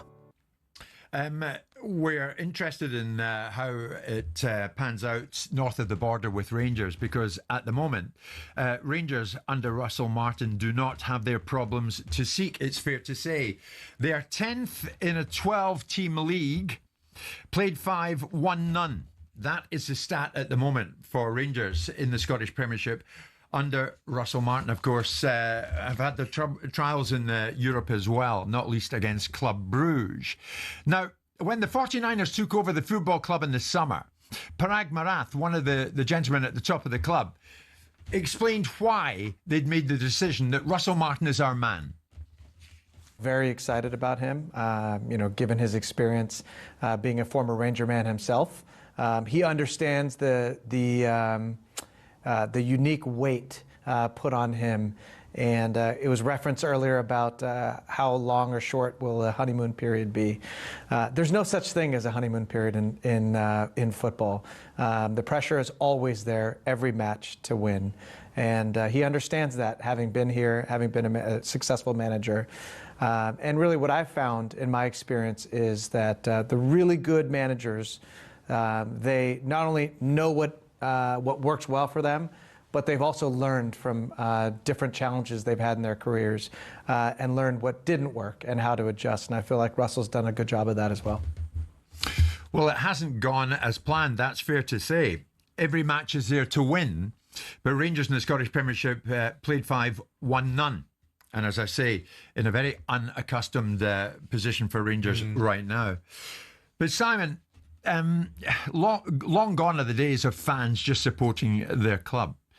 The ultras, if you like, at Rangers, the Union Bears, last night put out a statement of their own calling for the immediate removal of Rangers manager Russell Martin. Not only that, Chief Executive Patrick Stewart as well. Yeah. The group have warned that protests have been planned and they'll be made known to the wider supporter base if no action is taken before Saturday's match with Hibs. So not only are they saying we're going to protest and watch what we do, they've given the people at the top, such as Parag Marath, a deadline. Get them out or else. Yeah. The statement, part of it at least. Russell Martin has shown beyond doubt that he's not capable of leading Rangers Football Club. The performances under his management are a disgrace to the standards of the club. His failure is absolute and he must be removed from his duties immediately.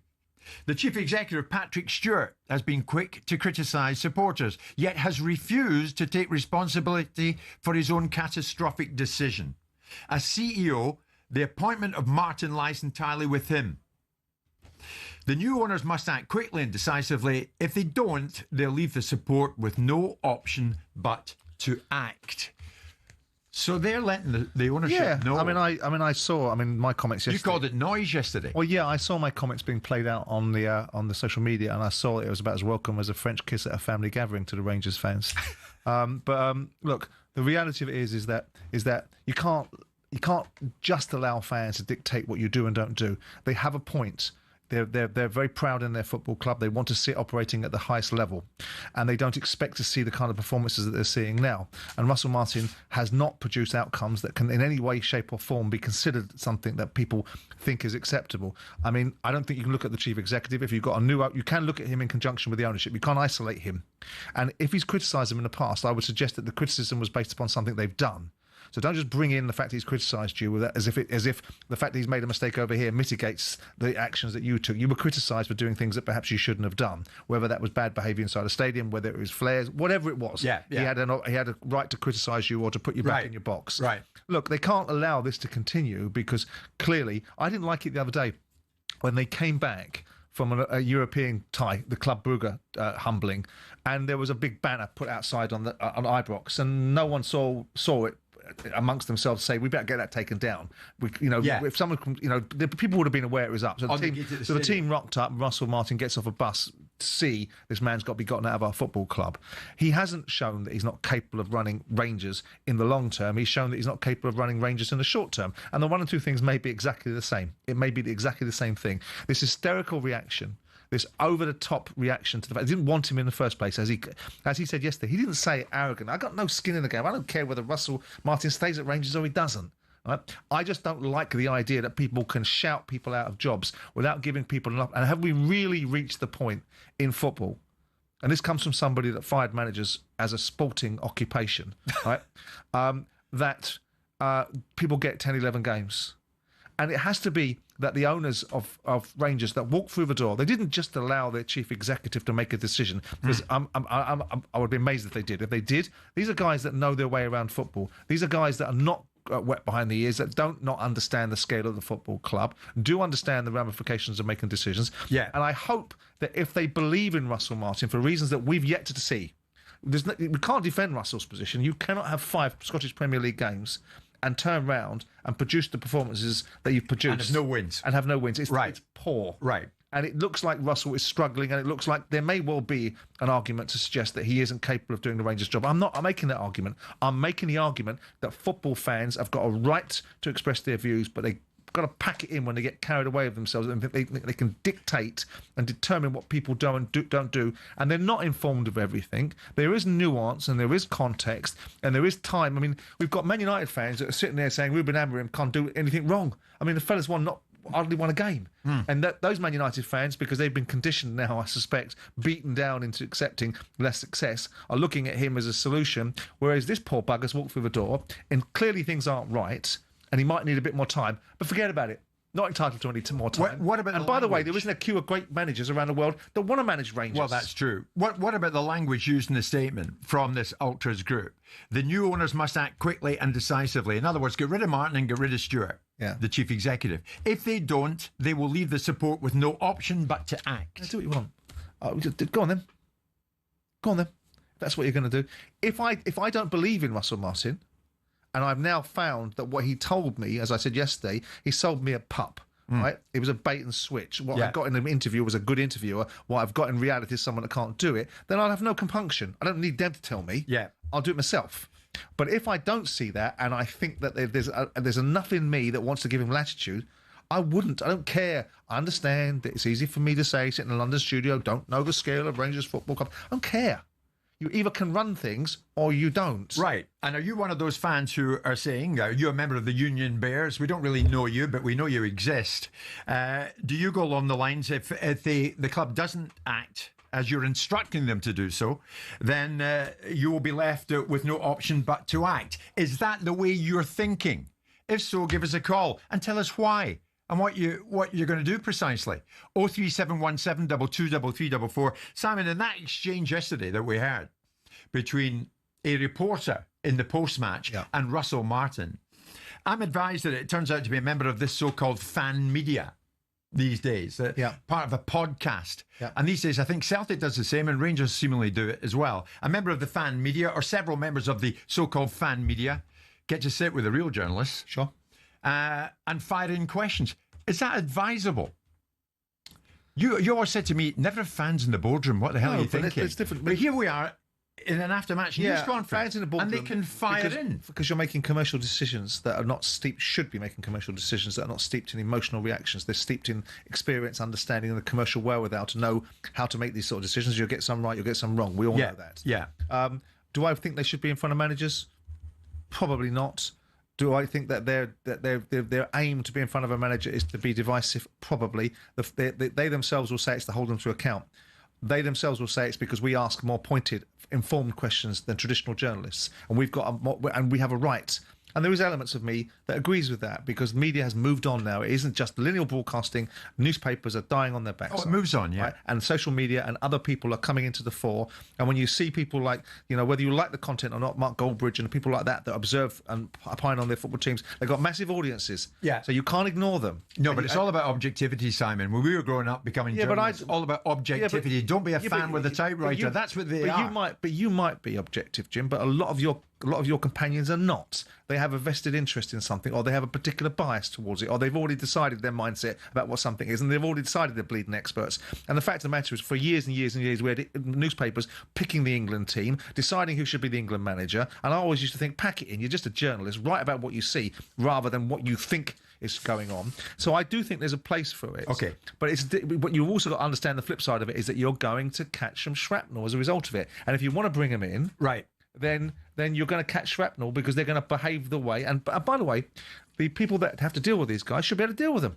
If Russell Martin wants to be bullied around by somebody telling him whatever he thinks the view from the terrace is, deal with it. It's up to Russell to deal with it. Okay. In this instance, the fan group is the Union Bears in Scotland. There's a group of ultras, as they're known as, who are not happy with Russell Martin as manager of the football club and Patrick Stewart as chief exec. They want them out. And if they don't get booted out, then they'll leave this group of fans with no option but to act. So let's hear from you. Let's hear from you. The threat is there, and the threat seemingly is real. So do you want to expand on it, or do you want to hide behind your statement? Let us know. And if you're brave enough, come to air. 03717 223344 81089. 12 noon.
talkSPORT Sports Update, powered by the Nissan Van Range. Commercial vehicles built around your business. Search Nissan Vans or head to your local Nissan Van Centre.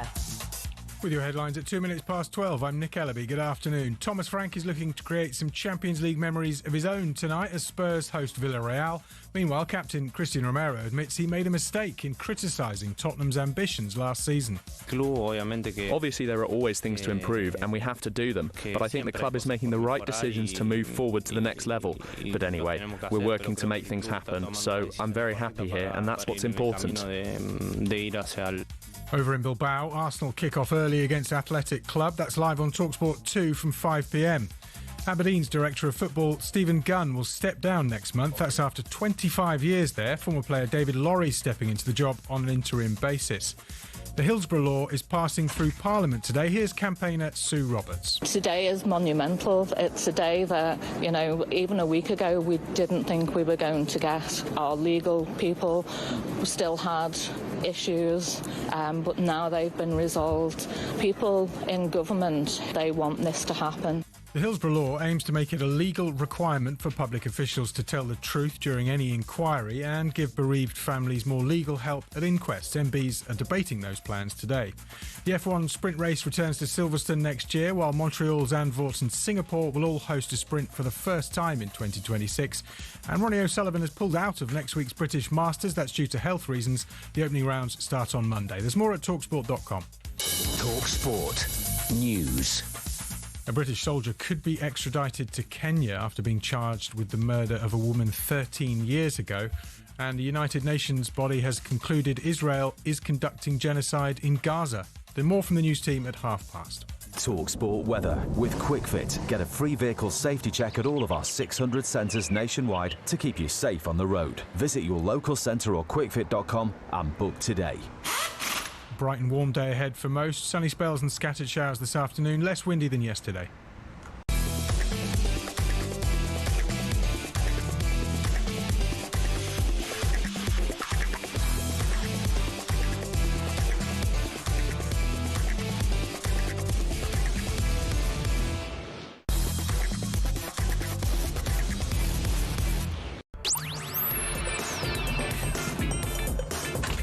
Good afternoon, everybody. It is now officially Tuesday afternoon. It's 5 minutes past 12 noon. It's Jim White and it's Simon Jordan. We are live on talkSPORT, and as always, we're coming to you live on your TV. You can watch us in a variety of ways on Samsung, LG, Apple TV, Chromecast, Android, Google TV, and even Prime Video. Whatever you watch, we are waiting for you here in the studio of the 17th floor of the news building here at London Bridge. We finished off the final hour talking about Rangers and what they may or may not do with Russell Martin. At the moment, it's been a dismal season for Rangers, domestically and in Europe. And now a huge number of Rangers fans want him out. Not only that, the Ultras up there, the Union Bears, want Patrick Stewart, the chief executive, out as well. Boldly go where no man's gone before. To boldly go where no man has gone before. Stuart Bremner is one of many listeners listening to this lunchtime. So, lads, what do we do? What do we do? Sit down, shut up and say everything is okay? We, as a support, are entitled to say how worried we are with what is happening. I don't know if it's the players, or I don't know if it's the managers, or I don't know if it's a mixture of both. He says, I'm not in the Union Bears, just a fan of Rangers, and I'm worried, very worried. I'm nothing wrong with that. And as absolutely fine, fully entitled to. Yeah. It's not that people, I would push back against. It's the militant side of people's expectations where they think they have entitlement. Militant side? Well, there's an element of militancy about what these Union Bears, whatever they are, Care Bears, yeah, Union Bears, whatever, they're going to do if they don't do what they want. You can't run a business or a football club like that. You have to be mindful of the football fans. But it's like when the Spurs fans issued an ultimatum and a manifesto to Daniel Levy. I would have taken it, wiped my jacksie on it and put it in the bin. Well, that's kind of you. Many Rangers fans trying to get in touch. Whether you're fans who are involved in this fan group, the Union Bears, or not, you want to have your say on this, whether Russell Martin should carry on or not, whether Patrick Stewart, the chief exec, should carry on or not. The Union Bears, for one organisation, wants them both gone. John is a big Rangers fan. John, good afternoon. Are you a member of the Union Bears, John? No, I'm a wee bit old for that. Why? I've been going to see Rangers for about 60 years. Right. And much as the Ultras now seem to be a worldwide group of young men, most teams seem to have. Some of what they do, I don't mind. I don't really agree with being aggressive towards. But what my concern is, though, I've seen the thick and thin of watching Rangers over the years, and I'm very concerned that, given Russell Martin's record in England especially, I don't really know that a job the size of Rangers was for him, because I don't believe last season was so bad that we had to totally destroy it. It needed a few tweaks, maybe a few extra players, but we weren't that far behind, and I think your bread and butter games are the Scottish games. Europe was a nice extra to have, but you're up against... And the European games are actually very good to watch. I enjoyed those. The Scottish games, maybe not so much. But I have a fear that the job is just too much for Russell. He seems a nice man, very intelligent man, but I don't think his record with Southampton really should have got him even an interview with Rangers, to be honest. So then you must have been particularly perturbed when they gave Mick Beale the job as well, then, mustn't you? Who, sorry? Michael Beale. When they gave it to Michael Beale, John. Well, the fallacy at that time, which I thought was a bit of an urban myth, was he was the brains behind Steven Gerrard. Yeah. I think you'll find that was the common philosophy. Right. It turned out really not to be the case. John, you sound to me like quite a measured fan. How far will this go? How crazy might this get? With a section of the sport like this saying they're going to protest and protest if nothing is done before this weekend?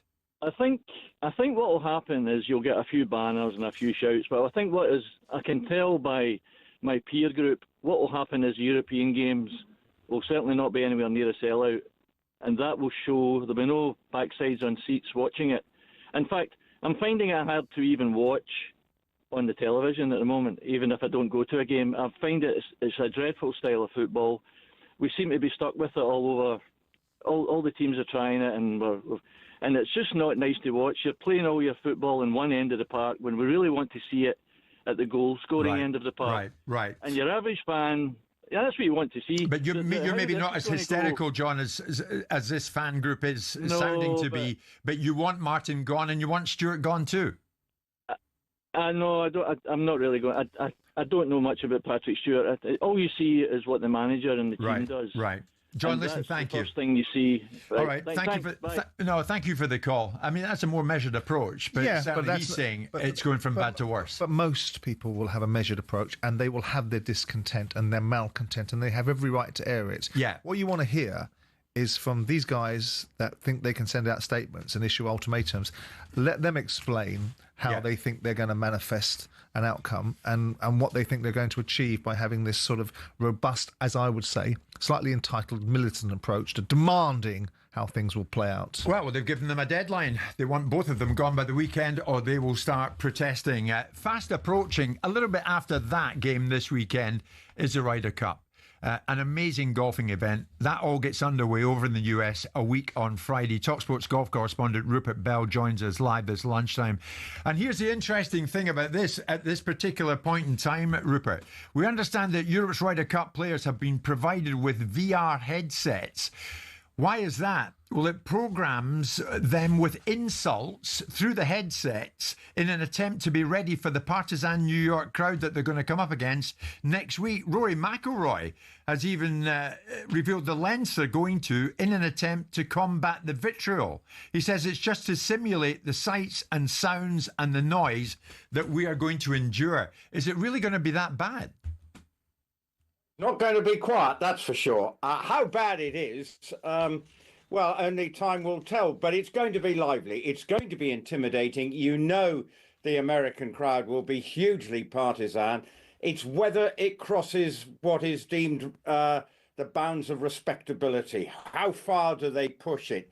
And where do they go from being good-natured but really rooting for the American team, or then does it turn a little ugly with some of the things they may be saying at the European team? Not just the players, but maybe caddies, the support staff, you name it.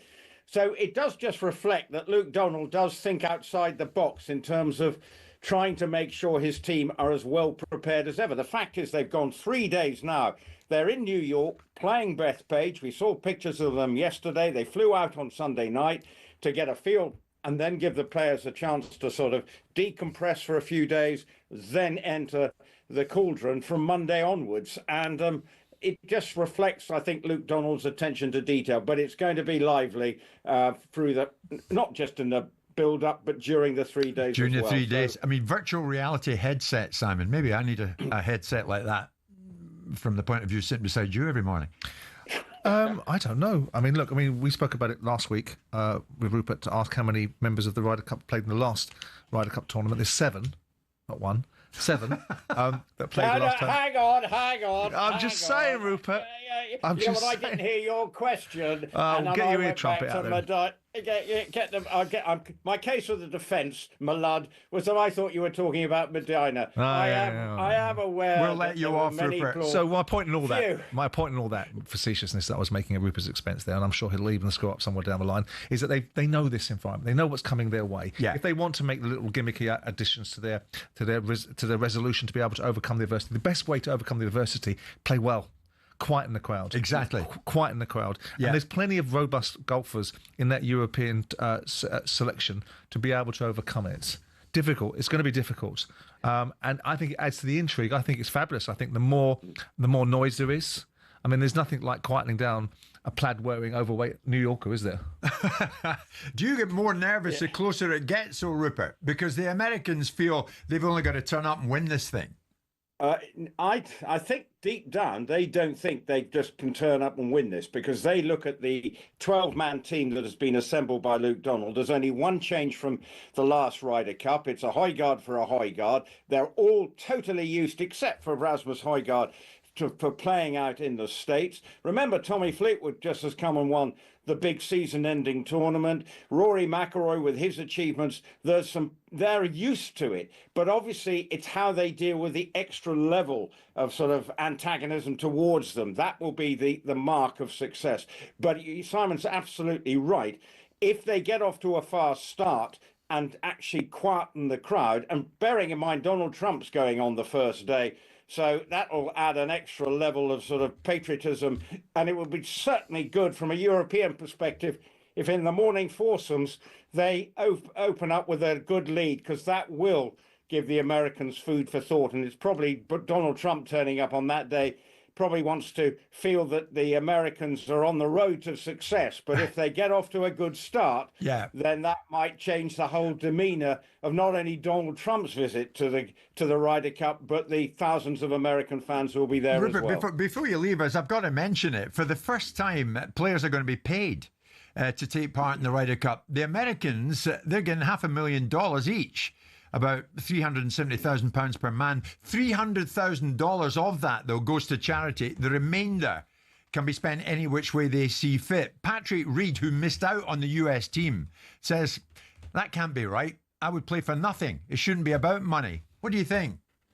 I agree with Patrick Reed. I don't always agree with Patrick Reed, but the $200,000, if that's what they've got left, they earn that in heart. They won't even know that amount of money's hitting their bank account. They are very, very rich young men. Why can't they just for 1 week put money aside? Yes, charity donations, but why do they need anything? So I'm absolutely in Patrick Reed's camp. The European team will play for nothing, but of course they get benefits. Their sponsorship, probably they have sponsorship deals linked to appearing in the Ryder Cup. Sure. They will come away with swelled bank balance, but they actually, for the actual paycheck for playing, no, but obviously they get huge benefits. So I think it's absolutely ridiculous that the Americans... Go with Rupert on that, Simon? Well, I don't know why it's been curated this way. I wonder if Reed's saying it because he hasn't been picked. Well, maybe he just... Would he say it if he was picked? Maybe. Well, I think he'd probably say the same thing, because it's as Rupert says, if you're giving away 60% of the money, you're left with $200,000. With the greatest respect in the world, these guys pick that up quite regularly. Yeah. So I don't know why it's been created. There must be a methodology behind it. There must be something behind it that suggests that they needed it. I don't know. Is it some reaction to live? Is it something of that nature? Well, actually, Patrick Cantley didn't. They feel that the PGA of America, who run the Ryder Cup, are making millions off it. Yeah. And it is It's a a huge... principle thing. Yeah. And they're saying, Yeah. well, we want a little bit. But actually, 200,000, why? Why Yeah. bother? Because it's the Yeah. idea that money goes back into the grassroots of the game. They're making so much money anyway. Obviously, Patrick Cantley got his knickers in a twist last time because he refused to wear the cap. He said they couldn't get one to fit. Yeah. Pull the other one, Patrick. So Right. I'm afraid I just think the Americans have got it wrong, and the Okay. Europeans will use it to their advantage. Rupert, saying, thank you very much indeed with it. And with that and the image of Patrick Cantley's knickers, we'll leave it. Thank you so much. We're coming up to 12:20 this Tuesday lunchtime.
boxing update on talkSPORT with DAZN, the global home of boxing. Sign up now at dazn.com/boxing. Just a reminder that DAZN brings you over 185 fights a year and an undisputed schedule featuring stars like Dave Allen, Josh Boazzi, Jaron Ennis, Nathaniel Collins and more. Sign up now at dazn.com/boxing. Some good names in there, Simon, are there not? Ennis, one of them, absolutely. Yeah. Top quality. Yeah. There's a big game coming up next month at Wembley, October the 9th. England take on Wales. Big game. It's a very big game. International friendly, and it raises money for Alzheimer's, which is very good in itself. But you would expect, once it gets down to the football, England want to beat Wales, and the Welsh certainly want to beat England, as was the case in Qatar. Oh, yeah, I when saw that, didn't I? Big Welsh fan frightened the life out of you as we walked into the stadium, and I laughed my socks off. I'm delighted to say the Chief Executive of the Football Association of Wales, the FAW, Noel Mooney, joins us live. Noel, good afternoon to you. Hi, Jim. Hi, Simon. Great to be with you. No, thanks very much indeed. We'll get to Mr. Jordan's tussles with the Welsh very shortly, and there have been a few, Noel. But before we do that, in general terms, you're 4 years in the role, Chief Exec of the FAW. In that time, do you find that, or do you hope that Welsh football has gained a bit of stability? Are you where you want to be, Noel? Yeah, we're in a very good direction. We have a strategy, Our Wales, which started in 21 to 26. In terms of grassroots game, we wanted to get to 120,000 players. We're well on track to do that this year. 20,000 women playing on the back of our first qualification for a Women's Euro.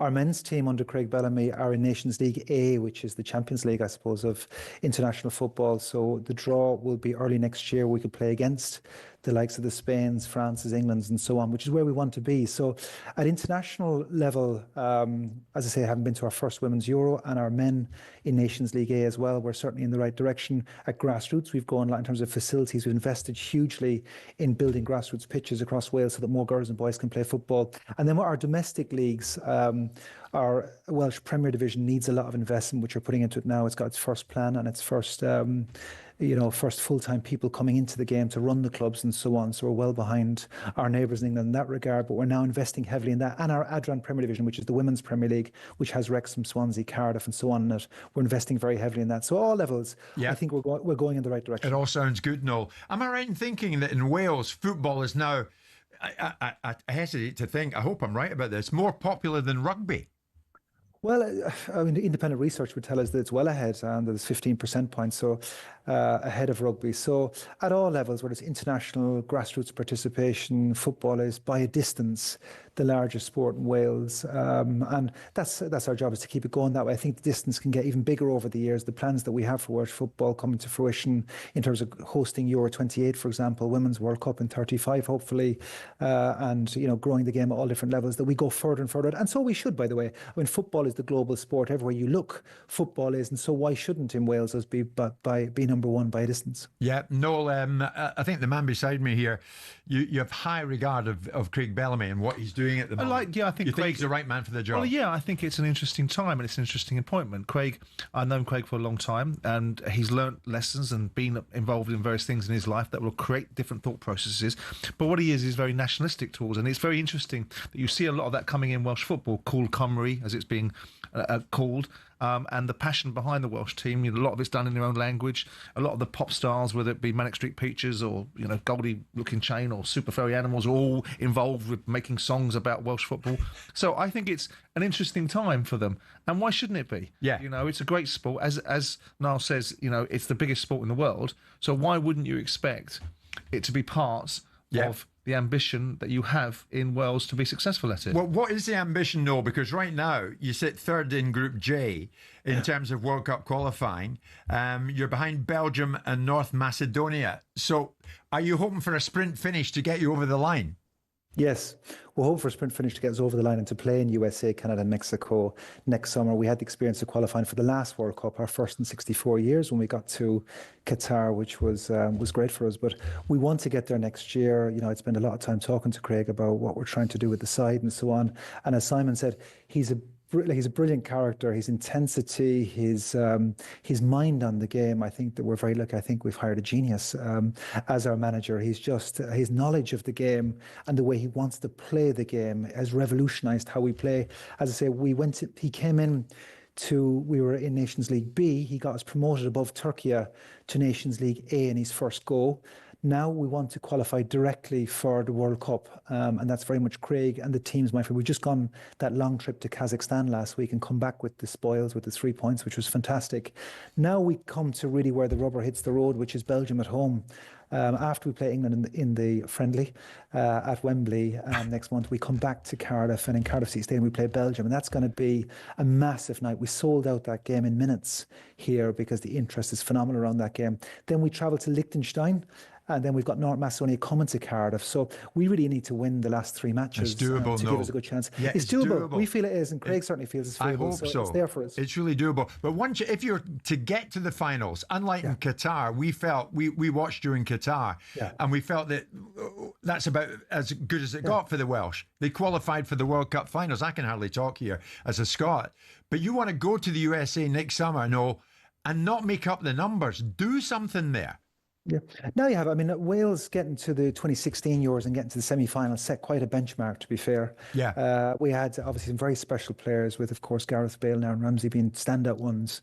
Now what we've tried to do with Craig is, you can't rely on having global superstars growing up in Wales. We've got to have a more sustainable style of football with a lot more players contributing even more. And with data and analytics and that, it's easy for us to benchmark ourselves. And I know Craig and his team do it a lot. So when we get there, we need to hit the numbers, these new things that come at you all the time, like high-speed running and XGs and all that kind of stuff. We are doing a lot of data insights here. And that team that we have with the men's national team can do that. So Craig, going to the World Cup, will certainly not be looking to make up the numbers. He'll be looking to get as far as we can in the tournament. And as you may know, that we'll be hosting Euro 28 after that. So it's all set up for us. We're going to hopefully to a World Cup and then hosting a Euros here to try and not just to get out of the group, but trying to go as far as we can to try and win the thing. You don't see small population, small country syndrome that in any way holds you back? No, I mean, if you look at Croatia, for example, with not much bigger population, they've got a mentality which is they're going to win. That's something we have to work more and more here. And the likes of Craig coming in here with his backroom team, he's got Andrew Crofts down at Brighton, for example, who is with Brighton, and the backroom team that he has is outstanding. So they demand success, they expect success. So when we play teams, we expect to win. Excellent. You expect to win at Wembley on October the 9th. Tell Simon what kind of job you might do on England at Wembley then, no? Well, it'll be an interesting one because obviously we've got Belgium coming on the heels of that. So, I mean, Craig and his team have to figure out what team they'll actually put out on the pitch that night. Will we go with the more experienced guys, or will we give some people a chance to be exposed? I mean, what we see now is, I hear talk this morning, for example, of merging windows. For example, FIFA next autumn, which would mean we'd have a lot of games in one window. So that means our squads will get tested more and more. And that means we need a lot of more depth in our squad. So Wembley could provide us with the opportunity to try some players in the cauldron that would be Wembley for them, and to give us a chance. But what you'll find with Craig is he actually is so comfortable with his system and how he plays the game of football that he changes the team a lot anyway. So we always get the team sheet as he's leading into the game. We look at it sometimes with a sense of wonder because he's changed the team. So he's so comfortable with the style of football that we play and that he's so much confidence in all of his squad that they can. I'd love to hear that. No, you could play any Welsh team and you'll probably get a result. Well, obviously we're terrified of the Welsh after that meaningful result against that footballing powerhouse of Canada. Actually, no, this is a very good time to do it. In Qatar with Simon, he thought it would be funny to make a point. There was a Welsh flag in the studio behind him, and he decided that it would be funny. It's a Welsh shirt. It was a Welsh shirt. He decided, that makes it better, does it? He decided that he would wipe his shoe with that shirt. He thought it was very funny until he walked into some Welsh with me at the stadium, and that changed his tune, Noel. I wish you'd been with me, mate. It was very, very funny. None of that's true. None of that's true, Noel. What I did was I responded to the irritation that was Hull, Robson, Carnu, and of course the baiting of England that you guys have been doing since the 2016 European Championships. So what goes around comes around, doesn't it? No, just before you leave us, you're born in London, and in your playing career, Limerick, Cork City, Shamrock Rovers, and Limerick. How do you then become the chief exec of the Football Association of Wales? London is quite normal for Irish people because of immigration back in the 60s, 70s, 80s. A lot of us grew up in London, Manchester, Birmingham, all these places. That was the first part. Moved back to Ireland when I was young, but I worked in Irish football, in administration, but then I went to UEFA in 2011 and I became the head of strategy there. So I spent 10 years with UEFA working with the 55 associations across Europe. Both my brother and sister are born in Wales, by the way, so I have a strong connection to the country. But when the role of CEO came up, I thought it was a good time to lead an association. And in Wales, I felt there was a lot, they had done a lot with the men's national team getting to semi-final of the Euros, but there was a lot of unfinished business, I would say, off the pitch in terms of growing the grassroots game, growing the women's game, building facilities, modernising the association and so on. It felt to me the perfect opportunity to really put your fingerprints on something. Wales was perfect, and so it has proved. Well done. Well, you could have a big night on October the 9th when you leave Wembley with a win. Decent association, unlike your mate Rod Stewart's got a plastic association with Scotland. No, thank you very much indeed. Good luck against England at Wembley. No. He's gone, has he? You see, that's kind of impact you make on people. We're coming up to 12:30.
Thomas Frank will allow himself 2 minutes to enjoy his first Champions League anthem tonight. Then it's game face on at the Tottenham Hotspur Stadium. In front of our fantastic fans, it's European night. We know they will be absolutely on it. It will be so special. Meanwhile, Spurs captain Christian Romero says he was wrong to criticise their ambition last season. He just wanted Tottenham to start acting like a big club. On Sports Bar, Jamie O'Hara hit Jason Cundy with a huge claim about the Spurs defence. Mate, I'm telling you now, Van der Ven and Romero I'd go as far to say the best centre-back partnership in the world right now. Spurs host Villarreal tonight. Thomas Partey's apparently ready to play for Villarreal, despite being up in court in London tomorrow on rape charges. Partey denies those charges. It's still unclear when Bukayo Saka can play again after his hamstring problem. Arteta says Saka's still got a lot of things to go through to be ready. Arsenal's injury problems continue. Odegaard's unavailable tonight, with Havertz, White, Jesus and Saka already out.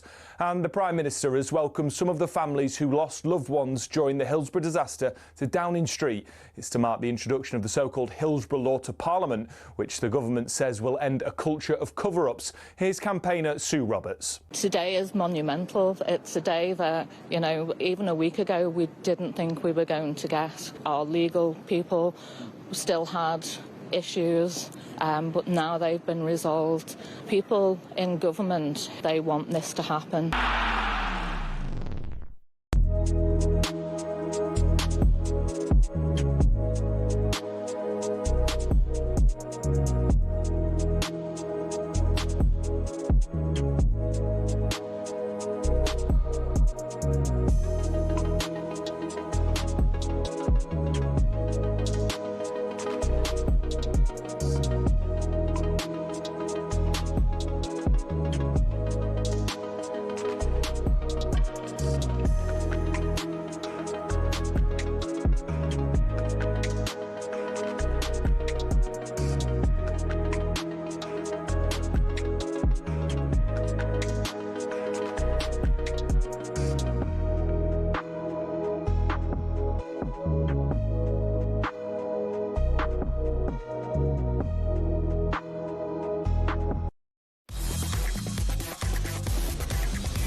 EV Lover on talkSPORT with Arnold Clark Charge. Ultra-rapid EV charging at an ultra-low price. Find out more at arnoldclark.com. Yes, indeed. Thanks to Arnold Clark Charge, we've got an electrifying cash prize to give away today. We've also got a place in our grand final in Glasgow next month up for grabs, where one lucky winner will win, Simon, the new MG S5 electric car. How good is that? Right. And joining us now, randomly selected from all of our online entries, is Manchester United fan Damien. Damien, you have our commiserations. No, good afternoon. How are you? Good afternoon, guys. Thanks for having me on. Not at all. Damien, this is a big moment, mate, because we want you in that final to win the car. But of course, you could win a few quid here. You ready for it? Yeah, all good, thank you. Good. Damien, I'll just explain to everybody else how this works. You have 60 seconds on the clock to answer as many questions about sporting speed and power as you can. Simon tries to put me off here, but it's not funny. For each correct answer, you'll earn yourself a point and £100. Now, you're allowed to pass if you don't know the answer, but we can only accept your first response. If you're our top point scorer, Damien, at the end of the week, along with the cash, you'll also win a place in our grand final in Glasgow next month, where you could win this new MGS 5 electric car. You with me, mate? I'm with you, yeah. Right. Simon criticised me yesterday for not getting the questions out quickly enough. I'll try my very best for you, Damien. Becky's going to set the timer at 1 minute, 60 seconds on the clock. Becky, Damien, here we go. Damien, which F1 team, famous for its red colouring, is the oldest and most successful in F1 history? Ferrari, correct. Which legendary boxer from the Philippines, known for his incredible punching speed and power, is the only Pacquiao, correct. Which England flanker was red carded just 3 minutes into the Rugby World Cup match against Argentina in 2023? Pass. It was Tom Curry. Which Austrian side does Erling Haaland count amongst his former clubs? Salzburg it was. Kelvin Kiptum holds the record for the fastest official marathon time when he ran in just 2 hours 35 seconds back in 2023. Which city's marathon was he competing in? Pass. It was Chicago. Not including qualifying rounds, which F1 driver holds the official race lap record for the current Silverstone Grand Prix circuit? Max Verstappen. Which powerful French striker scored the very first hat-trick in the Premier League back in 1992? Oh. Who was it? The French striker? No, it was Henry. It was Eric Cantona. You were fighting to the very end there, Damien, but you got 3 right. Okay. So that's not bad. You won 300 quid. I'll take it. You bet you'll take it. Damien, quite right. Well done with you. I'm afraid you came up short because I think yesterday 6. Yeah. we winner was 6, didn't we? So the grand final's not for you, Damien, but the 300 quid definitely is. So if you'd like to win some cash and you think you can beat yesterday's contestant who came through with 6 right, 600 quid, then have a go tomorrow in the show. You can enter now at talksport.com/win. We'll also be playing next week in Hawksby and Jacobs and in Drive the week after that for even more chances to win. It's all thanks to Arnold Clark Charge. Ultra rapid EV charging at just 55 pence per kilowatt hour. Find out more at arnoldclark.com. EV Lover on talkSPORT with Arnold Clark Charge for your chance to win a new MGS5. Enter online now at talksport.com/win.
Now then, just time for you to enter the last chance, really, to enter the Oasis competition for their upcoming gig at Wembley later this month. It is your last chance. Remember, there have been so many, but this truly is it.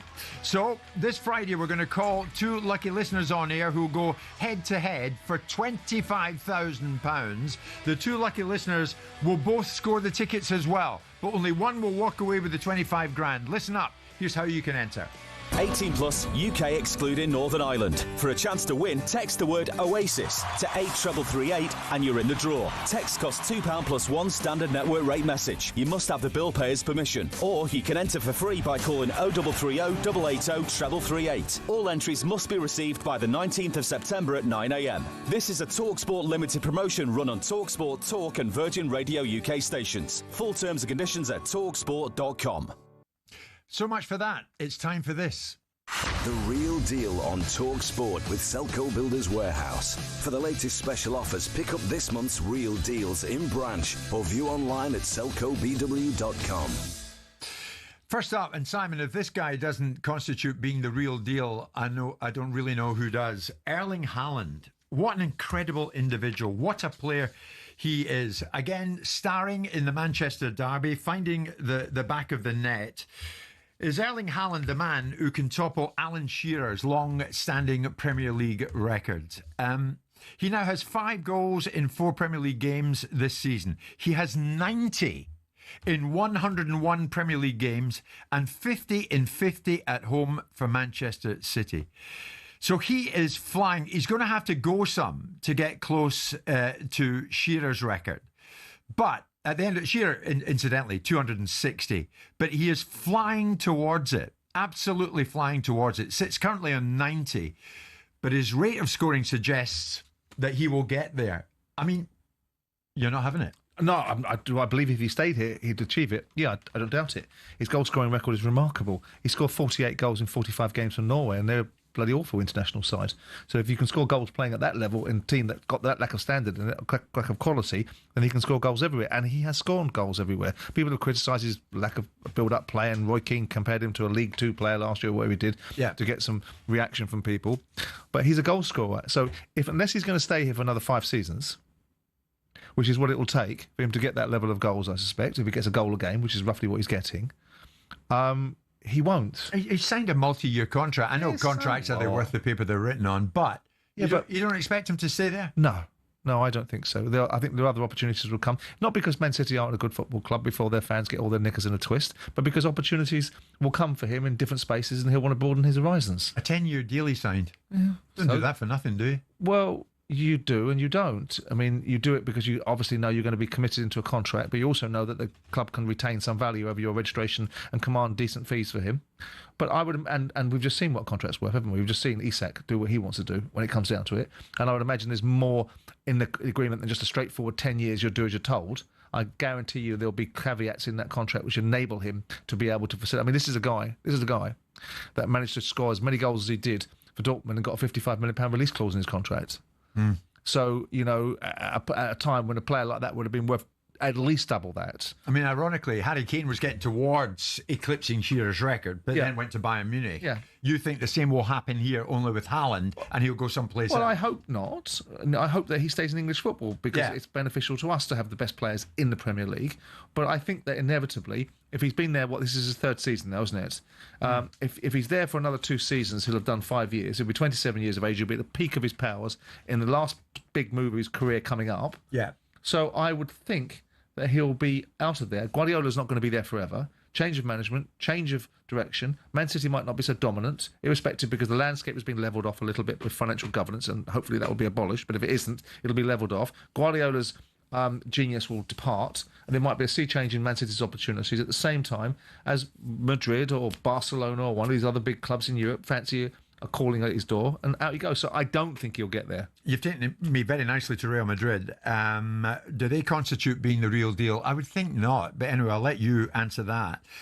This time last year, it was the time of the Ballon d'Or. In fact, the Ballon d'Or set to take place in Paris at the beginning of next week. I was over there. Real Madrid, do you remember, Simon? Boycotted it. Didn't show up because they didn't win the major prize. Because Vinicius Junior, they didn't think it was fair that he hadn't won it, did they? They didn't think it was fair. Not only did they do that then, they're set to do it again, we hear, next week. All the talk is that Real Madrid are potentially set to boycott next week's Ballon d'Or awards for the second year in a row. As if that wasn't enough, they're preparing to submit a report to FIFA to detail what is happening in Spanish football with regard to refereeing. They say they've no faith in the refereeing system. An announcement on Real Madrid TV, the club's official media channel, confirmed that a dossier, we've all heard of them, would reference all the incidents in their eyes that show the refereeing standard in Spain is nowhere near where it should be. And they want to bring that to the public light and say, look, this is happening, these decisions have gone against us, and something has got to change. Why is that their only case? Is it about the refereeing standard full stop in Spanish football, or the refereeing standard, the bias towards them that they're alluding to? Refereeing standards, but bias as well. Well, if they're doing an analysis, I mean, I'm always mindful of the fact that referees are the only people that don't seem to be able to make mistakes. But by the same token, they're not there to make mistakes. I'm interested to see if this report has any validity, because it offers a set of solutions or a set of recommendations, or in fact an overview of refereeing standards that don't just affect them. We know that Madrid operate to their own tune. This was the club that sold their piece of wasteland to the municipality to be able to compete in the Champions League, because they wouldn't have been able to do it years ago under the financial governance rule. So we know they were low onto themselves. This is a club that didn't fancy turning up to World Club Championships because apparently it wasn't worth enough to them per game. Well, as I said, that was their manager said they that, didn't show up at the Ballon d'Or last year. I mean, even the Spanish media at the Ballon d'Or last year found it extremely unattractive, the look of it, because they don't win, they don't show up. As well as all that, ahead of last season's Copa del Rey final between Madrid and Barcelona, the match referee cried during his pre-match press conference as he detailed the impact criticism from Real Madrid's in-house television channel had on him and his family. Has he been hanging around with Ralph Hasenhüttl? No, look, I mean, I don't know what to say about that. If someone starts crying over some criticism of your work, I don't know. Maybe he's had a dreadful time from a whole bunch of Madrilenos that have criticised him endlessly. But I think criticism goes with the territory. So I kind of don't have his a lot of family were getting abuse. I know. But you're talking to the wrong person about that sort of stuff. I mean, I believe in resilience, and I don't believe in allowing people to show that they've affected you. But there is a sense of entitlement, and that comes with great influence. This is the club of the Principality, the municipality. This is the club of Spain. Barcelona is the club of Catalonia, so Madrid comes with its attitude, its inbuilt attitude. Look at the people that have owned it, that have run it. Yeah. Look at the people that have been involved in it, and look at the influence that it has. And so it breeds a sense of entitlement. It breathes a rarefied air. Look what happened. They're so self-entitled, aren't they? Of course, to an extent, but they've earned that self-entitlement because they've achieved so many things. And also, up until recently, the Spanish football didn't even distribute properly. All the other clubs weren't worth distributing to. The broadcast revenues went to Barcelona and to Real Madrid. But it's entitlement, Simon, bordering on arrogance. But look what Barcelona were doing recently. There was observations about Barcelona with their relationship with referees in terms of paying people to give them refereeing reports and get influence with referees. It seems to be a problem in the structure and the governance of what's happening in that space. And I don't know whether they've got their equivalent of PGMOL, what they're doing and why they're doing it, but it seems that they don't. We've seen it we saw it in Turkey. We saw Jose Mourinho jumping up and down like a demented Tasmanian devil about the idea that there were biased perspectives towards him through the refereing fraternity because they supported Galatasaray. We're so unhappy about the refereeing standards. They've written a report and they're sending it to FIFA and they're saying do something about it. I mean, at the end of the day, when people get beyond themselves on this very show, you say, oh, hang on a minute. If you think that they're getting beyond themselves, pack it in. I do. Rein it in. Do you not think they are? I don't know the subject. I don't know the substance. I don't know what they're basing it upon. If they've got a huge blueprint of bad refereeing decisions alongside other refereeing decisions that affected other sides, and it's a general malaise in the refereeing fraternity in Spain, and they don't have a governance like the PGMOL to go to, and UEFA might be the blueprint they go to, then fine. If it's just about what's happened to them, and it's about what they think they're entitled to, then of course I'm going to be If this was an English club, you'd hammer them, would you not? Because they'd go to PGMOL, wouldn't they? A dossier to FIFA about the standard of refereeing. It depends what's in it, doesn't it? I mean, I didn't agree with the idea that Nottingham Forest brought Mark Clattenburg into the framework to create his particular brand of mayhem. But the fact of the matter is that Madrid have a right to do it. They don't really, and there's something about it that I quite admire people that don't care what other people think. In this world that we live in, Jim, where people run around caring what other people think and run around formulating opinions because it keeps them popular with other people, I quite like people that sit in an island and go, up yours, do what I want. That was kind of I quite like that. I'm not finished with you yet. That was the Real Deal with Selco Builders Warehouse. Time's up. Pick up this month's Real Deals in branch or view online at selcobw.com. Remember, we were speaking to that nice gentleman from the Football Association of Wales. No. Just moments ago. And you were saying, no, he's quite right. He may sound Irish, born in London, but if he wants to work for the Welsh, he's quite right. He had Welsh brothers and sisters, what I was talking about. And then you had a little throwaway line about Rod Stewart, didn't you? No. Yes, you did. What did you say about Sir Rod? Sir Rod Stewart, CBE. You called him a plastic Scot, didn't you? Might have done. Right. It might have slipped out. Sir Rod was listening. Good, maybe you'll learn something. Jim, did Simon think he was going to get away with that snide remark? Tell him half the Scottish team have English accents. And incidentally, Simon, we can't all be Rob Roy McGregor. Well, I didn't know if he'd hear it. He's an octogenarian. Maybe he's got his ear trumpet plugged in. Sir Rod, apologies. It's 1 o'clock. The Real Deal on talkSPORT with Selco Builders Warehouse. Check out this month's Real Deals at selcobw.com.